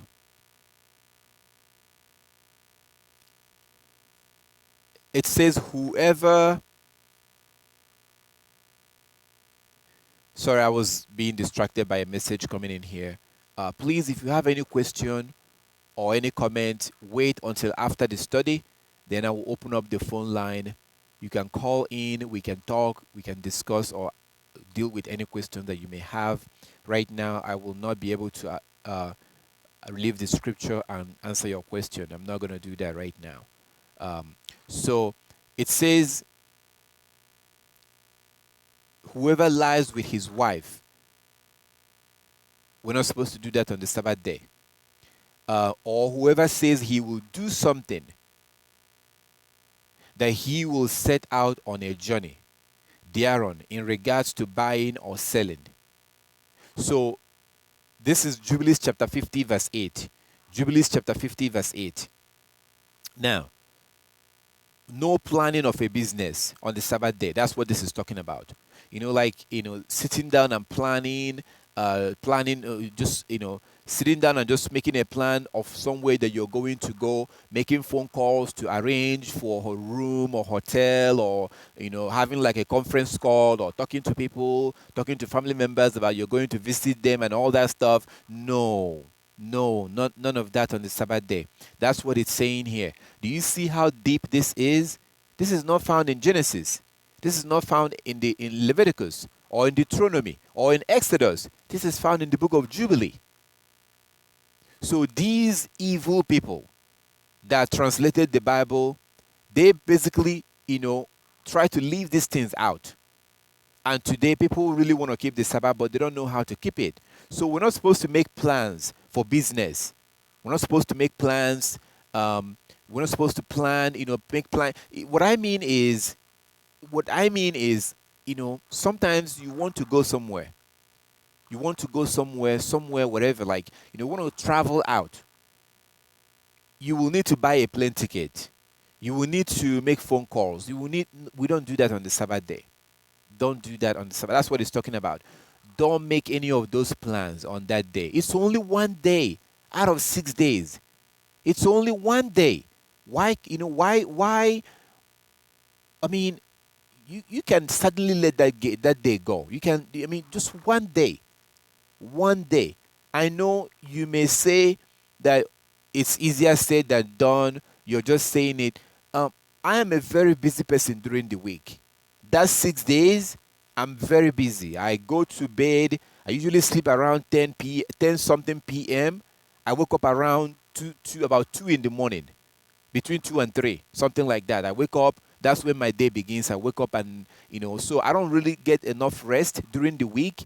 But on the Sabbath day, that's the day that I get most of my rest.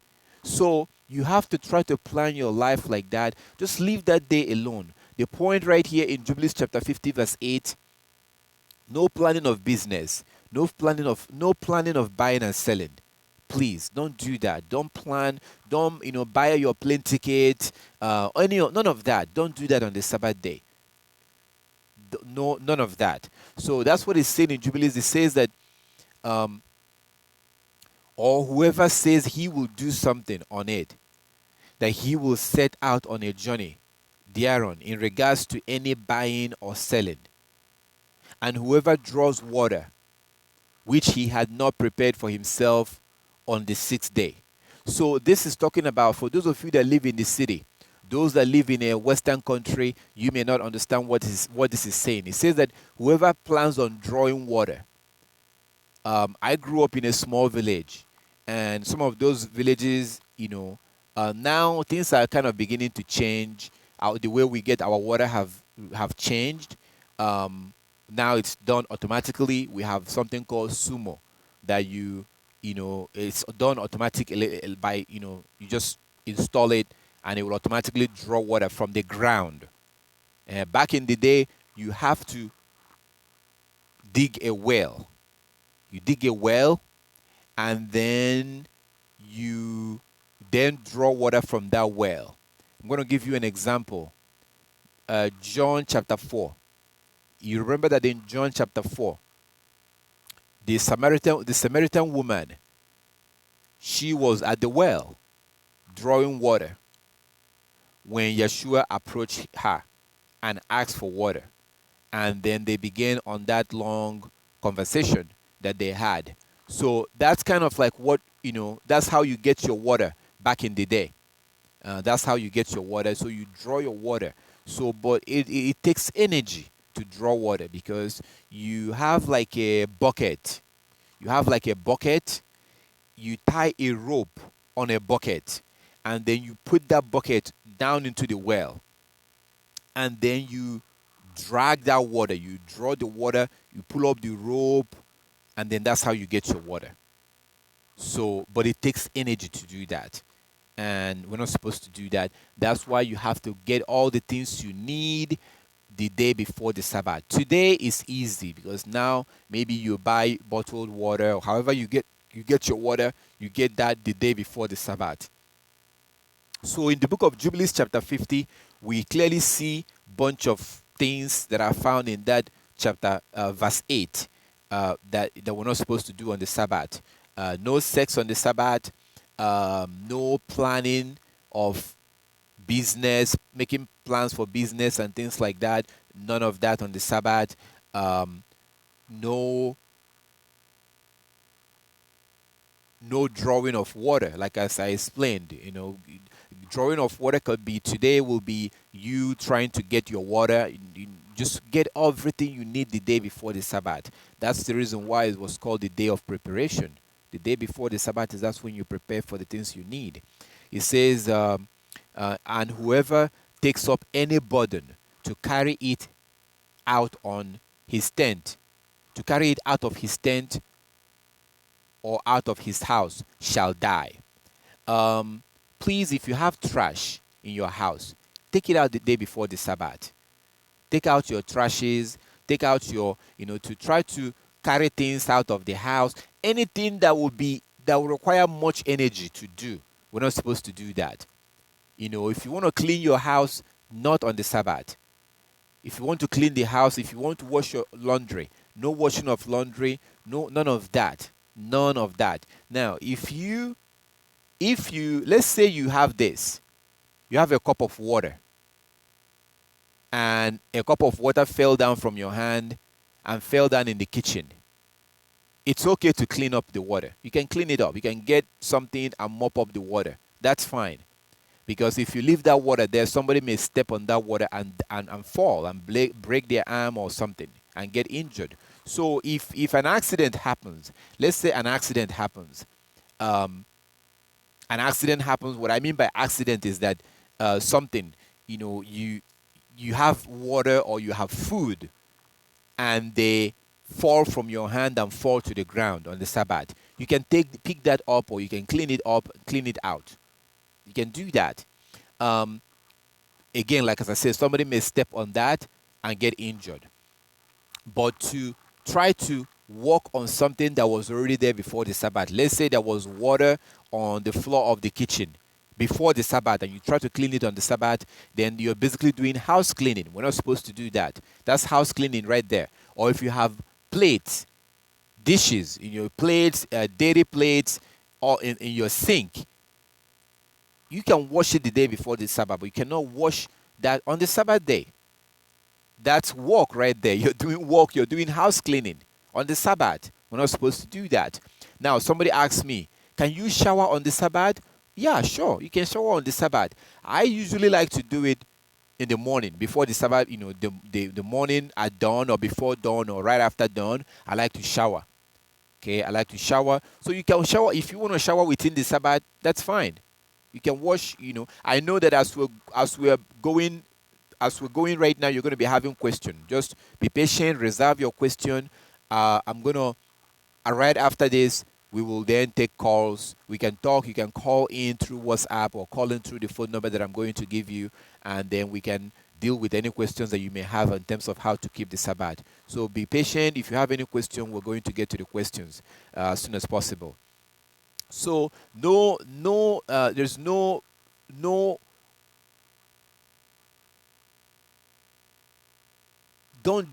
don't work on something that was already there, like before the Sabbath, like washing plates on the Sabbath. If you want to wash your plate, do it the day before the Sabbath. But that's why you prepare. And the way the Most High designed this thing, you have enough time to prepare.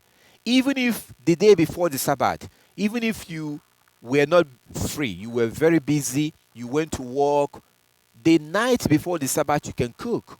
You can cook all the way to like about 3 in the morning or 4 in the morning before dawn begins, because the day begins from dawn. The day begins from dawn. So you can, if you want to eat hot food on the Sabbath, you can. You can cook it before the Sabbath begins at dawn. You can prepare it and then eat it within the Sabbath. So that's good. That's you have enough room to prepare for the Sabbath. But we're not supposed to carry out any burden like taking out trash and things like that. No. Not only are we not supposed to do it, we're not supposed to even allow people to do it in our house. We're not supposed to do that. So, no carrying out of burden, and whatever it is that it is, just do it before the Sabbath, or let it go and do it after the Sabbath. So, Jubilees chapter 50. Jubilees chapter 50, verse 8. Like it says at the very end, and whoever takes up any burden to carry it out of his house shall die. Remember the threat that the Most High is making here. This threat is not just a physical death, because that's inevitable. We are all going to die. So the threat that the Most High is making here is spiritual death, which is worse. So we go to Jubilees chapter 50 verse 9. Jubilees 50 verse 9. If you're joining in, I see that people are coming in. If you're joining in, you can use your phone. Use your phone and go to the book of Jubilee and go to Google and Google the book of Jubilee. Jubilees chapter 50. That's what we're looking at right now. Jubilees chapter 50. This is so amazing and so wonderful, because there's a lot more information in the book of Jubilees chapter 50 as to how to keep the Sabbath. And people don't usually go over here. People don't usually read this when they want to learn on how to keep the Sabbath. They don't usually go here. So we're seeing things that you may not even know about in terms of how to keep the Sabbath. If you don't have the book of Jubilees, that's okay. Just Google it. It's on Google. It's on the one that I'm reading out here right now. I downloaded it from the internet, and I can email it to you. The version that I have here, I can email that to you. So I'm reading this out of electronically. You can do. I have it in paperback too. I have a Bible that have the book of Jubilee, but I'm reading it from here right now. So you can go and download it or whatever. You can just type Jubilees chapter 50 in Google, and you'll be able to read it for yourself. I really do encourage you to read along, so that you can see everything that I'm reading out and everything that we're going through. So Jubilees chapter 50. Jubilees chapter 50 verse 9. Jubilees 50 verse 9. Jubilees 50 verse 9. You shall do no work. What you shall do no work whatever on the Sabbath day, save for what you shall do no work, whatever on the Sabbath day, save for what you have prepared for yourself on the sixth day, so as to eat and drink and rest and keep the Sabbath from all work on that day, and to bless Yah your sovereign ruler, who has given you a day of festival and a holy day and a day of Kodesh kingdom for all Israel. For all Israel is this day among the days forever. So this is an everlasting day, an everlasting covenant. We're going to see that as we continue on. And our Heavenly Father is saying in Jubilees chapter 50 verse 9. Jubilees chapter 50 verse 9, our Heavenly Father is saying that you shall do no work on that day, except for the things that you prepared the day before. So let's say, for example, I know that there are people who are very sensitive to this. There are people who want to make sure that they want to do it right. They are, and that's good. That's good. There are those of you that are very, very interested in knowing exactly what to do on the Sabbath, and sometimes you may take it too far. Sometimes you may take it too far. It's okay to shower on the Sabbath. Okay, it's okay to shower. What our Heavenly Father is saying in verse 9, He said in verse 9 that on the Sabbath day, you shall not do any work except for what you have already prepared, except for the things that you prepared already.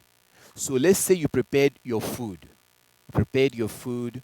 You prepared, let's say you want to eat salad on the Sabbath day. You prepared all the things you need for the Sabbath. You can make that salad on the Sabbath day. You can put it together. You can get your vegetables, get your whatever it is, that your egg, your whatever that thing is. You can put it together on the Sabbath day and eat. So those are not really, they are not work. That's what he's saying here, that if you prepare some things on the day before the Sabbath, you can put it together on the Sabbath day and then eat it. If you wanna put your, if you want to, uh,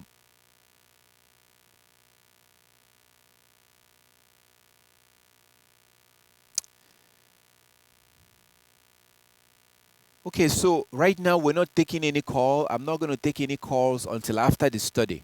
Then you can call in if you have any question. Please don't call in right now. I'm gonna go open the phone, and I will be more than happy to talk to anyone who has any question right after we finish the study. So don't call right now. If you call, you are gonna be you are going to be um, you are gonna be you are gonna be distracting me if you call. So don't do that right now. So um, so the things that we prepared before the Sabbath, the things that we prepared, those things we can eat. The things that we prepare before the Sabbath, we can eat. You can put it together and eat. Like I gave an example of a salad. You can put your salad together on the Sabbath day and eat. Or if you have children, so, or let's say you want to eat bread with butter or something, you can open up the butter and put your bread. You put butter in the bread and whatever. However, whatever you can do that. But to start cooking the food on the Sabbath, no, we don't do that on the Sabbath. That cannot be done on the Sabbath. So we're still in verse 9, Jubilees chapter 50, verse 9.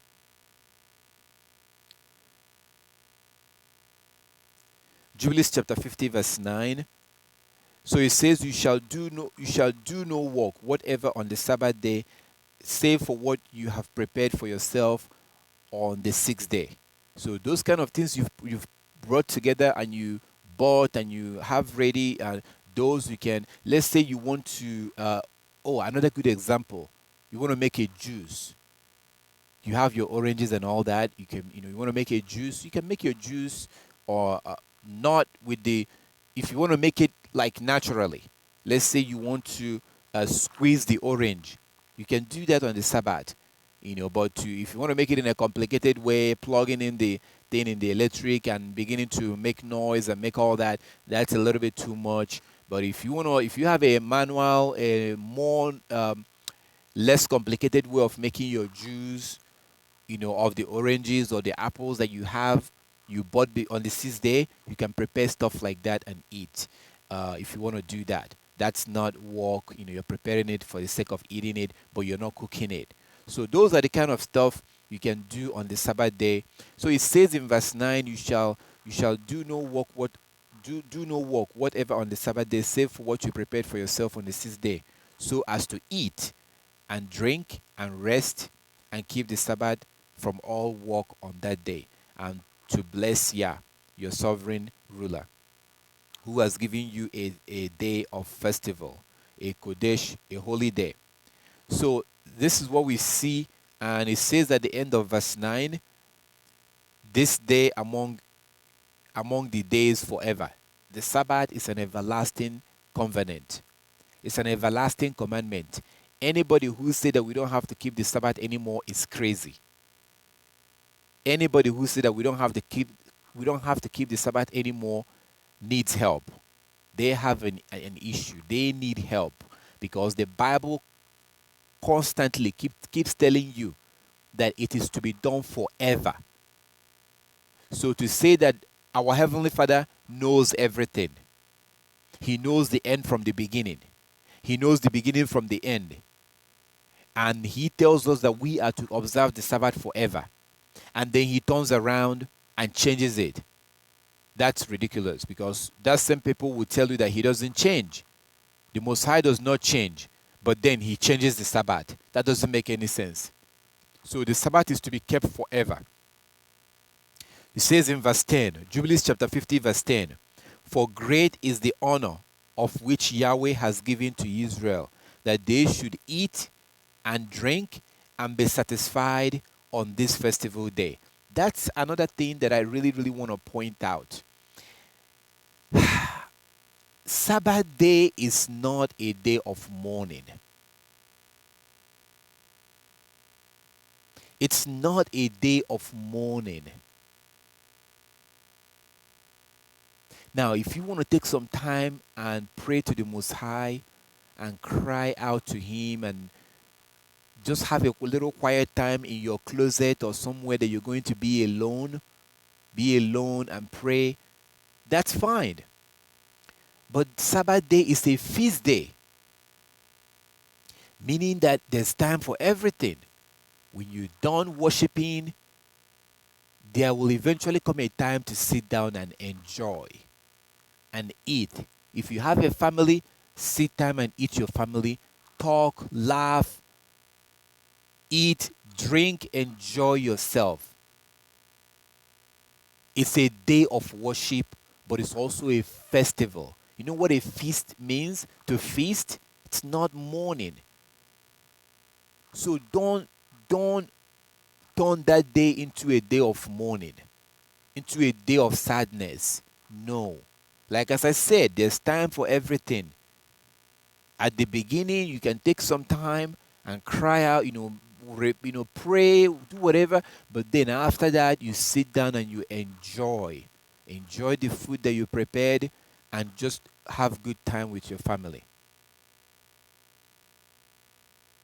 It's very important to do that, and you can see we're going to get into that in Nehemiah, because in Nehemiah the Israelites, some of them was crying on the Sabbath. Why were they crying? Because as they were going through the book of the law, they were seeing things that they were not supposed to do on the Sabbath. They were seeing that they were breaking so much law. Many of them broke down and began to cry, crying because they realized that they were breaking so much laws. And the Levites was telling them, no, don't do that today. That you're not supposed to do that. You're not supposed to be crying. That's a day of joy. It's Yah's day. It's a feast day. Go home and eat and celebrate. So there's time for everything. There's time for worship, and then there's time for partying, relaxing, enjoying the food, the drink, and everything. I do have my little ritual that I do on the Sabbath. I have certain things that I don't want to eat on the regular day. I would rather not eat them on the regular day, but I eat them on the Sabbath. So it helps me to look forward to the Sabbath. It helps me to look forward. Like as I said, during the weekday, I'm very busy. The only reason why I'm here is because of this. Usually, I am very busy. I work a lot. I work a lot. I usually work about 12 hours in a day. Sometimes I used to go way more than that. I'm very busy during the week. The Sabbath day is a day that my phone is pretty much off. Um, no, I don't like to take phone calls on the Sabbath. It's a day between me and my Heavenly Father. And that's a special day. That's a holy day. We're going to get into that. But also, it's important, as you see in verse 10, Jubilees chapter 50, verse 10. Jubilees 50, verse 10. It says, For great is the honor which Yahweh has given to Israel, that they should eat and drink and be satisfied on this festival. It's Sabbath day is not a day of mourning, like as I said, it's a festival. It's a feast day. The day that you feast. So you worship and then you go and eat and drink.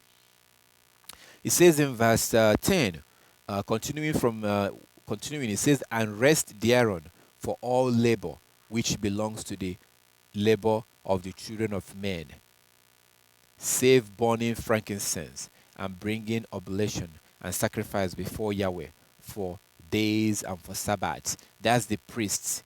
So Yah is saying that on the Sabbath day in Jubilees chapter 50 verse 10, every work has to stop. Every work will come, everything comes to a standstill. The only people that do stuff on that day are the priests. They are supposed to bring in the frankincense and the burning of sacrifices between. That's their job.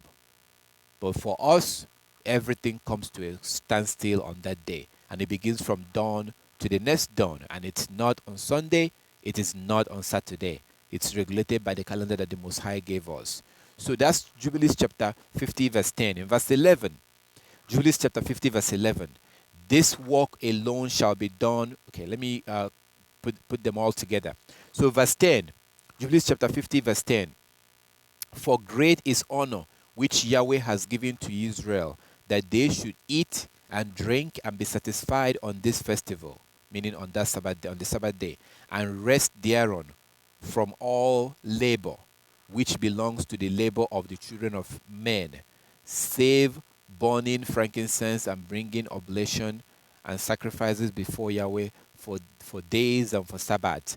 Verse 11, this work alone shall be done on the Sabbath days in the sanctuary of Yahweh, your sovereign ruler, that they may atone for Israel with sacrifice continually, day to day, for a memorial well pleasing to Yahweh, and that he may receive them always from day to day, according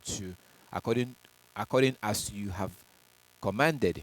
So the work that will be done on the Sabbath is usually done by the priests. They are the ones that do the sacrifice and the presenting of the offering. And if you gave Yah, if you want to give Yah any offering, there's a difference between offering and tithe. There's a difference between offering and tithe. So offering comes from your produce. I'm sorry, your tithe comes from your produce. Offering, you can give offering at any time. Your offering can come at any time. So when you are going to present, and your offering can be anything. Your offering can be cell phone, if that's what the priests need. If that's what they had they need, it can be cell phone, it can be a Bible, it can be anything. So it's the job of the priest to collect these things and then distribute it to those that need it, to the hungry, to the people, to the needy people of the society. That's their job to do that. So, but the priests are there on the Sabbath day to take these things. So they are the ones that work on the Sabbath. For us, the regular people, no work is to be done on the Sabbath day. So then in verse 12, Jubilees chapter 50, verse 12. Jubilees 50, verse 12. And every man who does any work thereon, or goes on a journey, no going on a journey on the Sabbath day, no traveling on the Sabbath day, no traveling. We cannot travel on the Sabbath. No traveling. So if you are planning on going somewhere, please, before you spend your money, and put yourself into a situation that will be very difficult to come out of. Make sure that before you buy that ticket, make sure that that day it will not be on the Sabbath. Very important. Make sure that it will not fall on the Sabbath. Even if you're going to be traveling in the next 2 months or the next 3 months, you can still find out. So make sure that you don't buy your ticket and have that traveling day to be on the Sabbath. There will not be an excuse to this. And we need to be very careful to not have the mentality that God will understand. Yes, He will understand. No, He's not going to understand when you go against His laws. He will not understand. Look at Moses. Look at Moshe. He did not make it into the promised land. Why didn't the Most High understand? Why did he not understand? What makes you different from Moses? Why do you think that he would treat Moses the way he treated Moses and treat you differently? So we have to be very careful to make sure that we are these laws are actually not difficult. These laws are not difficult. We are the ones that make it difficult. Why? Because we're not paying attention. If you pay attention, like say for example the current topic right now about traveling, if you make sure that you don't buy your plane ticket on a Sabbath day, that your traveling date is not on the Sabbath, when it comes time for you to travel, you will travel. But if you are careless and you're not paying attention, the Most High doesn't want to deal with people who are not serious about what they're doing. He doesn't want to deal with them. You have to be serious about what you're doing. And if you're serious, then before you buy that ticket to travel, you have to make sure that it's not going to fall on the Sabbath. Because if it does, then it becomes difficult for you. So when people say that these laws are difficult to keep, that's because they are not serious. If you think that keeping God's law is difficult, then you're deceiving yourself. You're not being serious. Because if you're being serious, then you will be ahead of the game. You will be ahead. You will want to learn. You will want to know things and not do them. And it will not be difficult. But if you're not paying attention and then you're always waiting until the last minute, then it's going to be difficult for you. I hear people asking, when is the Sabbath? When is the Sabbath? You shouldn't be asking a question like that if you are paying attention. So it says in verse 12, and every man who does any work or goes on a journey, no traveling on the Sabbath. No traveling on the Sabbath day. No traveling. The only place that you are allowed to go to is to go and worship. To go to the worship center. We're going to get into that. Or maybe we should just get into that right now. Ezekiel chapter 46. Let's see where that is. Where where you can read that is in Ezekiel chapter 46. Ezekiel 46. Ezekiel chapter 46, verse 1 to 3. So that's the only travel that we do on the Sabbath. That is the only journey that we can make on the Sabbath, to go and worship, and then after that we go back home. But what about us right now? What about you? What about if you are not able to find a congregation to worship with? What do you do? How do you keep the Sabbath? We will look into that right now. But first, let's go to Ezekiel chapter 46, verse 1 to 3. Ezekiel 46, verse 1 to 3.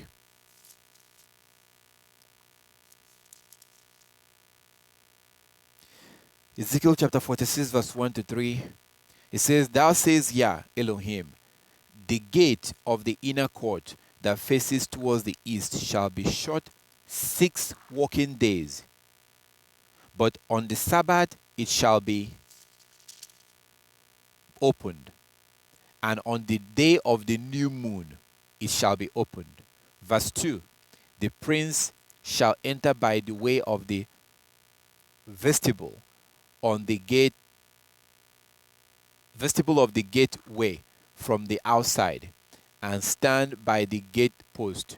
The priest shall prepare his burnt offering and his peace offering. He shall worship at the threshold of the gate.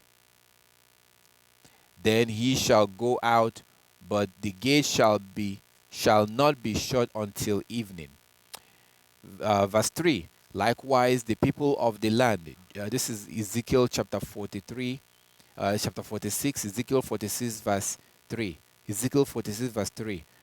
Likewise, the people of the land shall worship at the entrance of this gateway before Yah on the Sabbaths and on the new moons. So on the Sabbath day and on the new moons, that is the day that we can for you to travel, for you to leave your house on the Sabbath will mean to go to go and worship the Most High. That is the only day we are allowed to, that's the the journey that you can make on that day. But again, what do you do if you don't have people to worship with? Because we're clearly told to go and worship on the Sabbath. What do you do on that day? How do you worship if you don't have people to worship with? If you were here in the beginning, you must have seen when we went through the book of Exodus, chapter 16. Exodus chapter 16. We clearly saw that Exodus 16 shows when the Israelites kept the Sabbath for the first time. If you want to read about how the Israelites kept the Sabbath for the first time, the Sabbath was kept by the Most High in the book of Genesis. In the beginning, our Heavenly Father kept the Sabbath for the first time. And then after that, He introduced it to us. So Exodus chapter 16 documents the Israelites observing the Sabbath for the first time. So at that time, they had no place to go and worship. They had no congregation. Like, they were the congregation, but they had no tabernacle. They had no tabernacle at that time. So, and our Heavenly Father told them in Exodus chapter 16.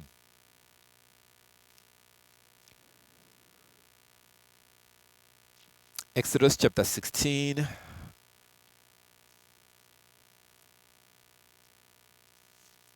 So if you look at Exodus chapter 16 that we read earlier, they were told to observe the Sabbath day. And on that day, look at what our Heavenly Father told them to do on that day. On that day,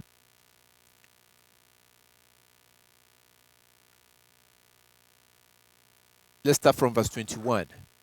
Verse 21.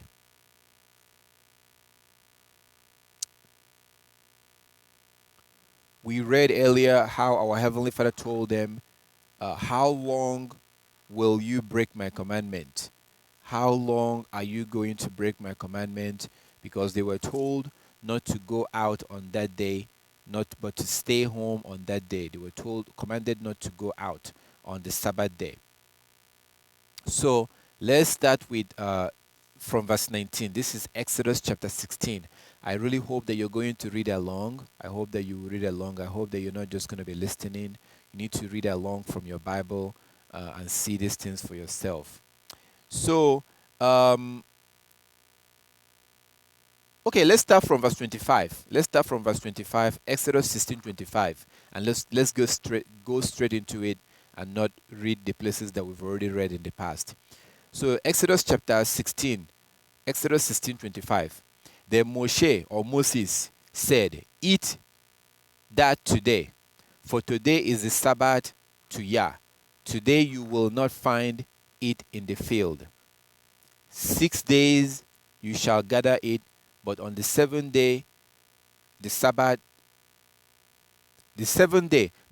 there will be none." Verse 27. So they were told to stay home and eat what they gathered on the Sabbath day. Verse 27, Exodus 16:27. Now it happened that some of the people went out on the Sabbath on the seventh day to gather, but they found none. Verse 28. And Yah said to Moshe, "How long do you refuse to keep my commandment and my laws? How long do you refuse to keep my commandment and my laws?" Verse 29. See, for Yah has given you the Sabbath.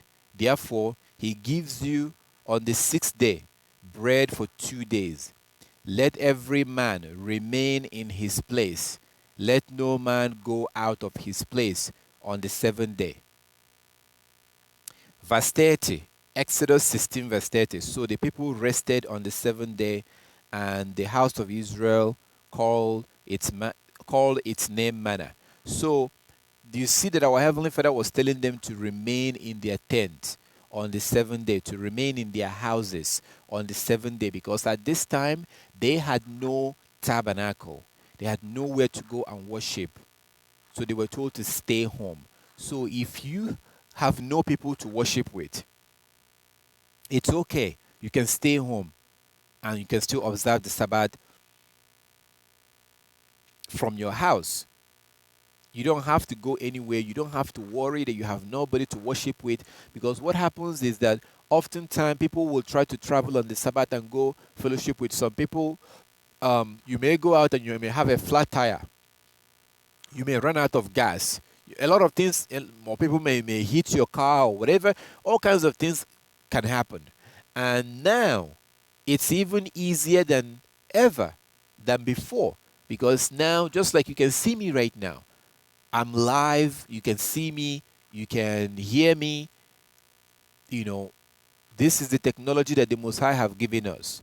The ability to be able to now uh, to see each other and live stream and see each other on Skype, on Google. These are technology that makes it easy to congregate. You can now congregate with people online. So if you begin to keep the Sabbath according to the lunar calendar, you may realize that you may have had time finding people to congregate with. It's very difficult to find people to worship with, um, because most people worship on Saturday and on Sunday. And that's not the right day for us to worship. We're not supposed to worship on those days. Saturday is not the Sabbath, Sunday is not the Sabbath. So, what you can do is that you can worship at home, or if you can find people to fellowship with, you can do it online. You can meet online and fellowship together, or you can try to share with people, share with other friends and family members. If they agree to accept the truth, you guys can gather together and worship together and praise the Most High and study together. You can do that, or there are ways you can do it. You can fellowship with people together. People will ask me, "Do you have a congregation that you can worship with? Do you have a congregation?" And people ask me that question. Um, I congregate with people online. We meet online through Skype. Even if I have people to fellowship with physically, I'm still going to make sure that I make it available for those people who are in different countries. So I'm still going to have that Skype, so that those people who are not able to join us physically will be able to join us. So right now we have a very good opportunity right now, and I give our Heavenly Father all the praises and all the glory for that, because right now through your cell phone you can have this thing sit right in your face in your house on a Sabbath day, and you can fellowship with other people and congregate with other brothers and sisters. So you must not, because we don't have the temple. The temple was destroyed in 70 AD. So that's when the temple was destroyed, and the Israelite has now been scattered in the four corners of the earth. So what you do is either you find people to congregate with physically, or you can congregate online through Skype. While you are in your house, you can do that. Um, I would totally discourage you from going to congregate with anybody that meets on Saturday or meets on Sunday. Absolutely not. Saturday and Sunday is not the Sabbath day. I would discourage you from doing that. You're better off just being in your house on the Sabbath day and worshiping by yourself and eating and just relaxing, resting, than to go and join people on Saturday. And this is the reason why those preachers that are preaching against the Sabbath, the lunar Sabbath, this is why they do it. Because they know that once you accept the truth, you will most likely stop going there on Saturdays. So that's the journey that we do on the Sabbath day. And we're not supposed to be traveling and going for business or going for whatever. We're not supposed to do that on the Sabbath day. We're not supposed to do that at all. So it says in verse 12, Jubilees chapter 50 verse 12, and every man who does any work therein or goes on a journey. Okay, that we just covered going on a journey. No traveling on a Sabbath day. Um, or tills his farm, or tills his farm. So no, if you have a land, if you have a land, no working on your farm.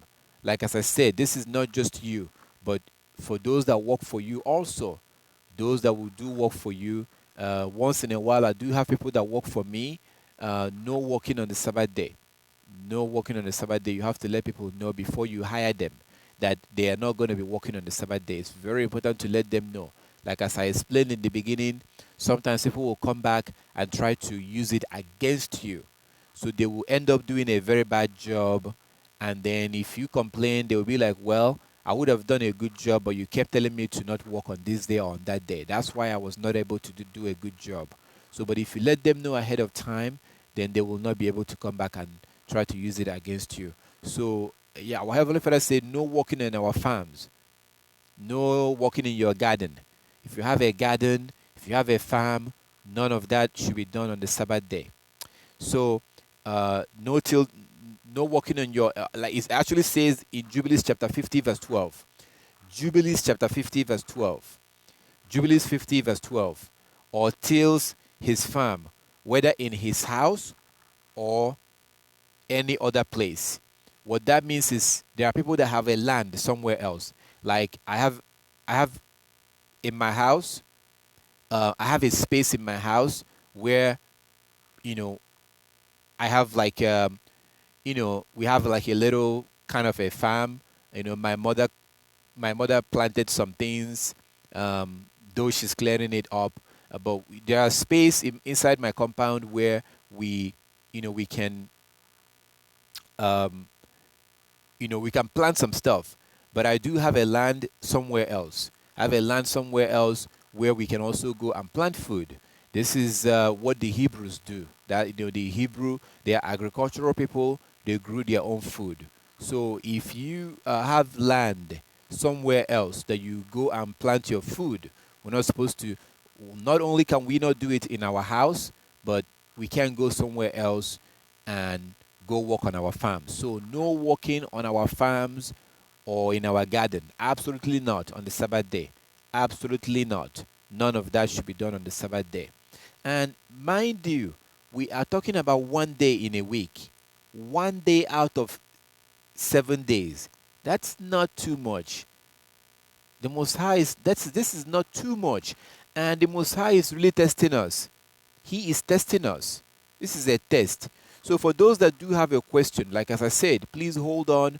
Right after we finish, we are going to go into the intro question and answer. For those that have questions, you can call in and ask questions when we finish. But right now, we're going through the scripture. I cannot pause and hold on to answer your question. If you do have any question on the things that we looked at, or a question that regards to any other thing, we can look at that. So it says that we're not supposed to do any work in our garden or in our farm on the Sabbath day, not in our house or in any other place. This is verse 12. It continues to say, and whoever lights fire, no lighting of fire. This is Jubilees chapter 50, verse 12. But we also have Exodus chapter 35, verse 3. Exodus 35 verse 3 also shows that we're not supposed to light fire on the Sabbath day. So this means like cooking. In order for you to cook, you have to light fire. Today people use gas cooker. People use, modern ways of cooking. We're not supposed to light fire on the Sabbath. We're not supposed to cook on the Sabbath. So if you, let's say you don't have electricity. If you don't have any electricity and at night you want to light candle to see, you want to light up a candle to see, that's fine because you're doing it to use it to see at night. But to light up fire, to grill some meat, to cook some food, to warm up your food, no. We don't do that on the Sabbath. That is not supposed to be done on the Sabbath day. No lighting of fire on the Sabbath day. We're not supposed to do that on the Sabbath day. This is very, very important. We have to be careful that we don't light any fire in our house on the Sabbath day. And it's very simple. Well, unless no. People also ask, What about microwave? I completely discourages people from using microwave because microwave is not good for your health. It's not good for your health at all. So um, I'm not even advised you to use microwave on a regular day. Go and study and see what microwave does to your for your health. Microwave destroys all the nutrients in your food. It's not good for your food. You shouldn't be eating things that are microwaved. So, um, yes, microwave does not produce fire. It does not produce fire. So, can you use it on the Sabbath day? Um, I personally don't advise you to use microwave at all because of the health issues. The radiation, it destroys the food. It's not good for your health. Not on the Sabbath, not at any time. So, but if you choose to use it, it doesn't produce fire. You can if you want to, but I wouldn't advise you to use it at all, at any time. So, it says, we're still in verse 12. So, no lighting of fire on the Sabbath. No lighting of fire, it says, or rides any beast. Riding beast, that's what people used to do, riding horses. If you have a horse or if you have a donkey, none of that. Because the next thing it says, we're still in verse 12 of Jubilees chapter 50. Jubilees chapter 50, verse 12. Um, or rides on any beast or travel by ship on the sea. So we're not supposed to do that. No traveling, no riding of horses, because when you ride a horse or a donkey, those animals are supposed to rest on the Sabbath also. When you ride on a family, when you ride on a horse, you are being a burden on that horse. They're supposed to rest also. We're not supposed to do that. When you ride on a horse or in a donkey, we're not supposed to do that on the Sabbath. We're not supposed to travel. So traveling on a ship, you may say, well, I'm not the one doing the work. I'm just going to sit on the ship or sit in a plane or sit in on a bus. I'm not doing the work. They're doing it. We're not supposed to do that on the Sabbath day. So we're still in Jubilees chapter 50, verse 12. It says, or whoever strikes and kills anything or slaughters a beast or a bird, or whoever catches an animal or a bird or a fish, or whoever. So no, for those that do hunt, you want to go hunt for animal. We're not supposed to do that. No hunting on the Sabbath day. No hunting. No going out trying to catch fish. No fishing. No hunting. None of that is supposed to be done on the Sabbath day. But if you for those that live in small villages, you want to prepare your goat meat or your lamb or your chicken, we're not supposed to kill them on the Sabbath day. No killing of animals on the Sabbath day. None of that. No killing of animals. Whatever you want to do, you do it the day before the Sabbath. So, no hunting, no fishing, and no slaughtering of animals. I'm talking about clean animals that we're supposed to eat. The clean animals that we can eat, none of that is supposed to be done on the Sabbath day. So, and then here's another thing that is very interesting. Whoever fasts or make war. So fast, we're not fasting on the Sabbath day. Remember, it's a feast day. No fasting on the Sabbath. No fasting. Like you're like, I'm not going to eat anything today. I'm just going to relax today. I'm going to fast today. No, no fasting. We're supposed to eat something. It's a feast day. The day you enjoy your food and relax and drink and enjoy. As long as you don't get drunk. Can you drink alcohol on the Sabbath? As long as you don't get drunk. So so that's no fasting on the Sabbath day, no going to war, no making of war, no going to war. That's one of the reasons why I say cell phone. when your cell phones is when you leave your cell phone on the Sabbath, anything can happen. Anything can happen. Anybody can call. Any conversation can come up. At the end of the day, you will end up being angry, being upset. The only way to avoid that is to turn off your cell phone if you can. So it says in verse 13, Jubilees chapter 50, verse 13, the man who does any of these things on the Sabbath shall die. Again, we've seen what the Most High is saying. This is talking about spiritual death. This is spiritual death. This is not physical death. This is spiritual death. You will not be saved. You will be. You will go through the punishment and the wrath of the Most High that will come upon all those that refuse to keep His laws. So it says in verse 13, and the man who does any of these things, this is just not for the men, but for the women also, for everyone. And the man that does any of these things shall die, so that the children of Israel shall observe the Sabbath according to the commandments regarding the Sabbath of the land, as it is written in the tablet which He gave into my hand, that I should write them out for you, the laws of the seasons, and the seasons according to the division of days. Howbeit it is completed. Howbeit it is completed the account of the division of days. So the book of Jubilees is where you're going to see a lot of the things we can do and not do on the Sabbath day. Very, very important. I encourage you to read chapter 50 again. Jubilees chapter 50. That's where you're going to see how we're supposed to observe the Sabbath day. I know that there are things that you have questions right now about the Sabbath that we may not have covered. That's why I say I'm going to come back on again, and you can call in. We can go through all of that in terms of how to observe the Sabbath. I would like to also let's go to Isaiah chapter 58. Let's go to Isaiah 58. Or before, well, since we're looking at how to observe the Sabbath, let's go to Isaiah 58 before we go back to Exodus.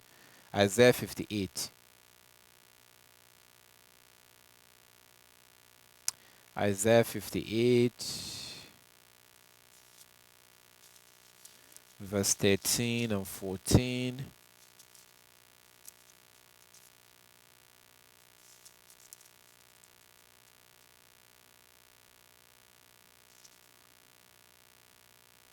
Isaiah chapter 58, very important scripture where our Heavenly Father told us about, how to observe the Sabbath. Isaiah 58, verse 13 and 14.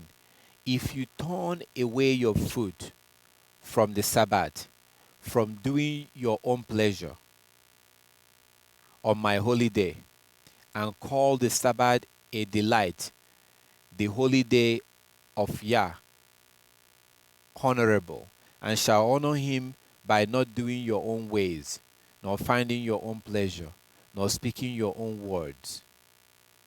Verse 14, then you shall delight yourself in Yah, and I will cause you to ride on the high hills of the earth, and feed you with the heritage of Jacob your father. The mouth of Yah has spoken. So it says in verse 13, this is Isaiah chapter 58, verse 13. If you turn away your foot, from doing your pleasure on my holy day, if you turn away your foot from doing your pleasure on my holy day, this is kind of like a confession. There was a time I used to watch a lot of movies, and I will get like bunch of movies. That's when I use the Sabbath to watch my movies. So on the Sabbath day, I will just put a movie and I'll be watching movies. No, that was something I used to do years ago. That's something I used to do. Watching movies on the Sabbath. No, because as you're watching movie, you're so into the movie you're watching, and you're so into it, and you don't really have time to study. You don't have time to meditate and pray. It's not supposed to be that way. It's not supposed to be that way at all. So, but that was something that I used to do, finding my own pleasure on that day. We're not supposed to do that. So, none of that. Watching a movie, no. If you want, it's kind of tricky because um, somebody may say, "What about watching the things of watching the you know other things that has to do with yeah?" Well, it depends. I don't know what that is for you. To some people like me, I stopped watching movies on the Sabbath day. For some people, to them, it may be something that has to do with yeah. I don't know. It depends. It depends, but it's not right. We're not supposed to do that because in Isaiah chapter 58, verse 3, it says, "If you turn away your foot from the Sabbath, from doing your own pleasure on my holy day." So we have 6 days to do all the other things, whatever that we want to do for 6 days. On the seventh day, no, we're not supposed to do stuff like that. And mind you that this is a holy day. What is holy? Holy means to be set apart. Holy means to be set apart. And we were told to keep the Sabbath day holy, which means that we were told to set it apart. So if I am repeating everything that I pretty much do in other parts of the week, then I'm not keeping it holy. That I'm keeping it holy is that those things that I do during the week, I don't do on the Sabbath. Like during the week, I can go to the gym, I can exercise. On the Sabbath, no. I let my body rest. So, but that's something I do during the week. Um, I go to work, I can be on the phone, um, go on social medias. Those things I do 6 days a week. But on the Sabbath day, we're not supposed to do those things because that's what set that day apart from the rest of the days. So we have to actually set that day apart from with our action, not just our words. So it says in verse over here in verse Isaiah 53, Isaiah 58, verse 13. Our Heavenly Father is saying that if you do this, if you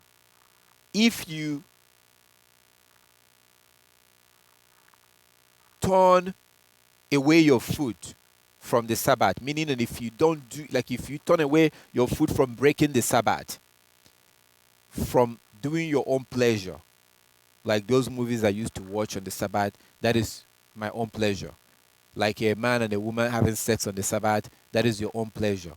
Whatever it is that you do on a weekday, um, most of those things are not supposed to be done on the Sabbath day. It says, from doing your own pleasure, Isaiah 58, verse 13. If you turn away your foot from doing your own pleasure on my holy day and call a Sabbath a delight, call the Sabbath a delight, the holy day of Yah, honorable. So again, it's a set apart day. Holy means to be set apart. And shall honor him, not doing your own ways, nor finding your own pleasure, nor speaking your own words. That's where this thing comes into play. Because if you have this thing on the Sabbath, people are going to be calling you, and sometimes the things that you end up discussing on your phone on the Sabbath may not be things that are appropriate, may not be things that you're supposed to be saying on the Sabbath. So the best thing is to turn it off. Like yesterday, I had a family member that was calling me. I think it was a family member. I saw that number, but I didn't want to take it. Yesterday was the Sabbath, so because sometimes, especially when you're dealing with people who don't keep the law, especially when you're dealing, we're not supposed to. So the best thing is to turn this thing off on the Sabbath. And if you have a social media, going to social media on the Sabbath, if you leave this thing on, all kinds of things will happen. All kinds of things will happen because this connects you to the world. This connects you to the world. Oftentimes on the Sabbath, I have no idea what's going on in the world. During the Sabbath, I have no idea. It's usually the day after the Sabbath, like this morning. That's when I will turn my phone on. As soon as I turn my phone on, messages will start coming in. Messages from YouTube, like comments from YouTube and email and text messages and WhatsApp, they all start coming in. That's when I begin to know what happened the day before. On the Sabbath, I'm typically zoned out. I have no idea what's going on in the world, really, because I turn this off, so I'm not able to get connected. But also, what happens is that this limits the distraction that I'm going to get on the Sabbath. So this needs to be turned off on the Sabbath day, it needs to be turned off because it's a holy day. Um, you can talk to your immediate family members on the phone, like your children, your parents, your siblings. You can talk to them on the phone. But again, it really depends on what you're going to be discussing. Because oftentimes, our parents, our siblings, oftentimes they don't want to keep the law. And I don't want to talk to anybody who doesn't want to keep the law. I don't, especially on the Sabbath day. Because what exactly are we going to be talking about? And if we're going to talk, it will not be on the Sabbath. Because, again, the things that comes out of your mouth matters a lot. So, and oftentimes you may get a news that will be distracting for you for the rest of the Sabbath. So the best thing is to turn this thing on. That's how you keep the Sabbath day holy, because 6 days is on. On the 7th day, you turn it off. What does that tell you? You are actively keeping that Sabbath day holy, because by you leaving this thing on for 6 days and then turning it off on the Sabbath day, what that shows that is that you're keeping the Sabbath day holy. You're keeping the Sabbath day holy. That's what it shows. So, like on this one right here, I have a lot of apps on my phone. I have a lot of apps. Some of the apps I have are apps, Bible apps. So sometimes I do study using my phone. So what I do in that case is that I will turn off the airplane mode. So if you want to have your phone on the Sabbath, but you don't want to make phone calls, go and press the off button. You press and hold the off button. Hold it. As soon as you press it and hold it, you will see it gives you the option to turn on the airplane mode. So you turn the airplane mode on. Turn it on. That will automatically switch off the signal coming into your phone. So your cellular signal will be turned off. So your phone can be on, but you can no longer get text messages. You can no longer make phone call. You can no longer get email. When you turn on your phone to cellular mode or to airplane mode, that airplane mode will turn off the cellular system coming into your phone. So this is for those that want to leave their phone on because you have apps on your phone that you want to use to read the Bible. Like I have an audio Bible app that I like to listen to. You can listen to that. So, but the way you leave your phone on is that you turn on the airplane mode. When you turn on the airplane mode, that will switch off the cellular, the internet coming into the phone, and then you can leave the phone on, but you're not going to be able to get a phone call. So that's what you do on the Sabbath day. I encourage you to look at Isaiah chapter 58, verse 13 and 14, because our Heavenly Father does tell us, so he left it up to us, to by ourselves try to stay away from doing all these things on the Sabbath. Like as I said, you can talk to your children, you can talk to your sibling, you can talk to your mom, your dad on the phone on the Sabbath. That's fine. Your immediate family members are fine. Outsiders, co-workers, calling companies and things like that, that's not fine on the Sabbath day. We're not supposed to do that. That is not fine. Immediate family members, sure. Outsiders, no. So let's go to Exodus. Exodus chapter 32, Exodus chapter 31 from verse 12. Exodus 31 from verse 12. Our Heavenly Father also said something about the Sabbath. Exodus 31 from verse 12. And Yah spoke to Moshe. Exodus 31 from verse 12. And Yah spoke to Moshe, saying, Speak to the children of Israel, saying, Surely my Sabbath you shall keep, for it is a sign between me and you throughout your generations, that you may know that I am Yah who sanctifies you. You shall keep the Sabbath, therefore, for it is holy to you. Everyone who profanes it shall surely be put to death. For whoever does any work on it, that person shall be cut off from among his people. Work shall be done for 6 days, but the seventh is a Sabbath of rest, holy to Yah. Whoever does any work on it, that on the seventh day he shall surely be put to death. So this is an everlasting covenant. If you read Exodus chapter 31, verse 12 to verse 18, Exodus 31, verse 12 to 18, you see that it's an everlasting covenant from generation to generation. From generation to generation.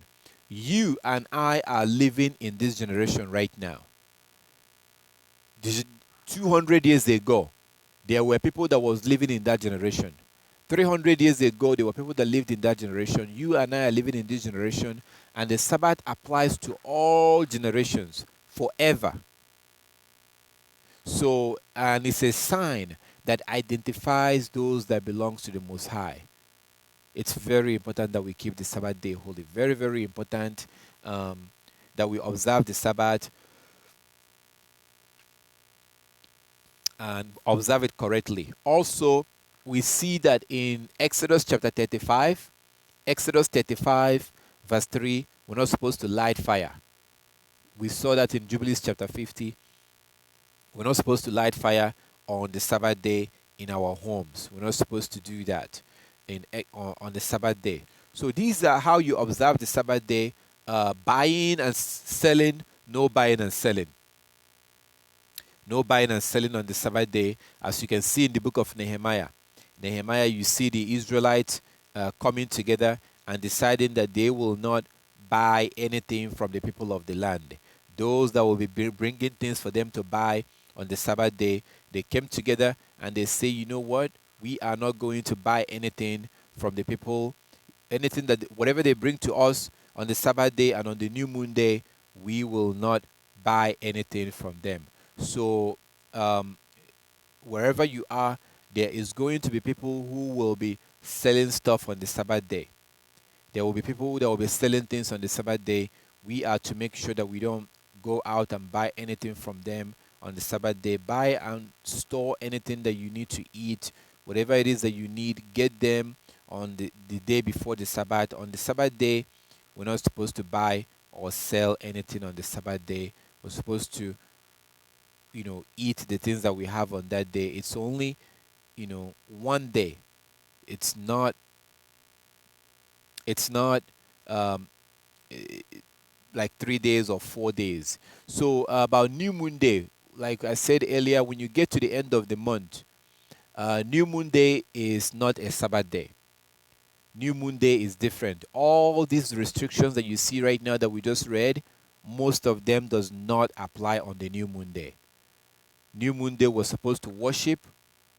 After the worship, you go home and you eat. You can cook on the new moon day. You can cook on the new moon day, but no buying and selling on the new moon day. No buying and selling. So new moon day is a little bit different. What I was doing, like as I said before, many years ago, what I was doing is that I would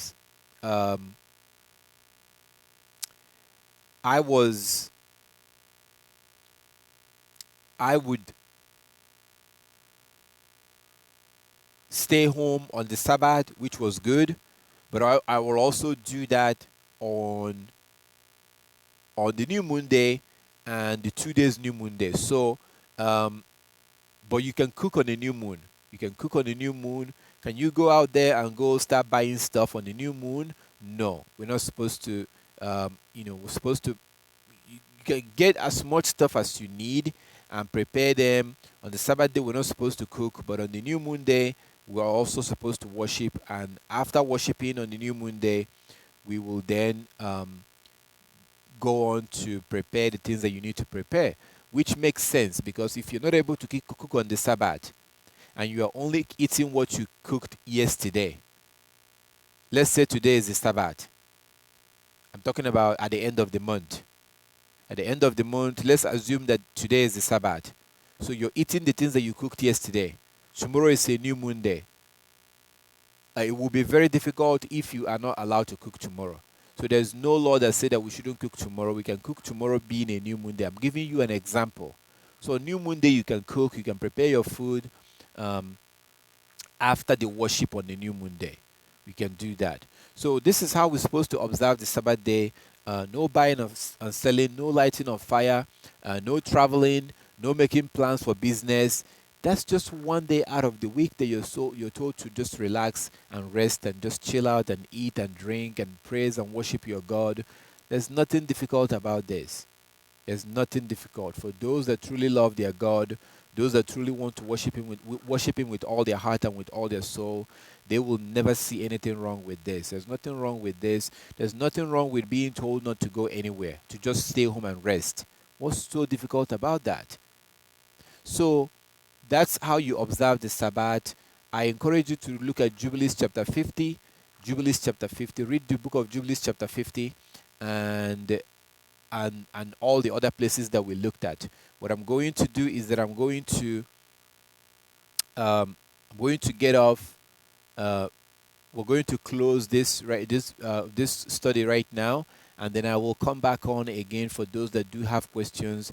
I have all those that was calling in and commenting and calling in. I'm going to come back again on YouTube, and then we can look at the question. We can go through the question and answer. You can call in if you have any question in regards to what we can do on the Sabbath and what we cannot do on the Sabbath.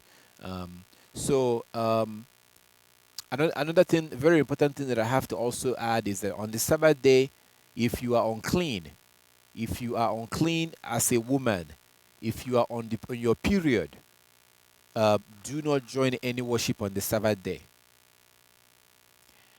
You can see Leviticus chapter 12. Leviticus chapter 12, you see when you are unclean, the Most High does not want you to touch anything that is holy. Don't touch the scriptures, don't touch the Bible. And according to Exodus chapter 19, we are not supposed to approach our Heavenly Father. Men and women, everyone. We're not supposed to approach our God when we are unclean. When we are unclean, we're not supposed to approach our God. He is the holy God. He is the holy God. So when we are spiritually unclean, when you are in your period, or when you touch a dead body, whatever it is that made you unclean, the things that you see in Leviticus chapter 15, that's why I told you to read Leviticus chapter 15. Leviticus chapter 15, Numbers chapter 19, Leviticus 15, Numbers 19. When you are unclean, please don't worship our Heavenly Father on the Sabbath. If you are unclean, if you're in your period, from the time you begin to see your period, you will be unclean for 7 days. And if any of those days is a Sabbath day, don't pray to the Most High. We're not supposed to do that. We're not supposed to approach our God when we are spiritually unclean. So whatever it is that you want to pray to Him about, He knows what's in your heart. He knows what you need even before you ask Him. So that's a very important thing, that we're not supposed to approach our God on the Sabbath day when you're in your period. Or if you are a man, when you are unclean, there are different ways as men we can become unclean. There are different ways you can become unclean. As you can see, example to this is 1 Samuel chapter 20. So in 1 Samuel chapter 20, you see that on a new moon day, when they sat down to eat on a new moon day, Saul did not say anything on the first day. Saul did not say anything because he thought that David was unclean. He thought David was unclean. And then on the 7th day, that's when he asked about David. Because he was thinking that if David was unclean, then at the end of the day, he would have become clean again at the end of in the evening. He would have become clean. So that's to show you that even men like David, does not partake or participate in the things of the Most High when they are unclean. So very important to keep that in mind if you're a man or woman, that we don't approach our God when we are unclean, spiritually unclean. And if you want to see the things that will make you unclean, read Leviticus chapter 15 and Numbers chapter 19. Numbers chapter 19 and Leviticus chapter 15. And also for the women, um, Leviticus chapter 12. Leviticus chapter 12. So all praises to our Heavenly Father. I thank our Heavenly Father for everything. Um, we've seen from the Bible how to observe the Sabbath day. So we're going to close now.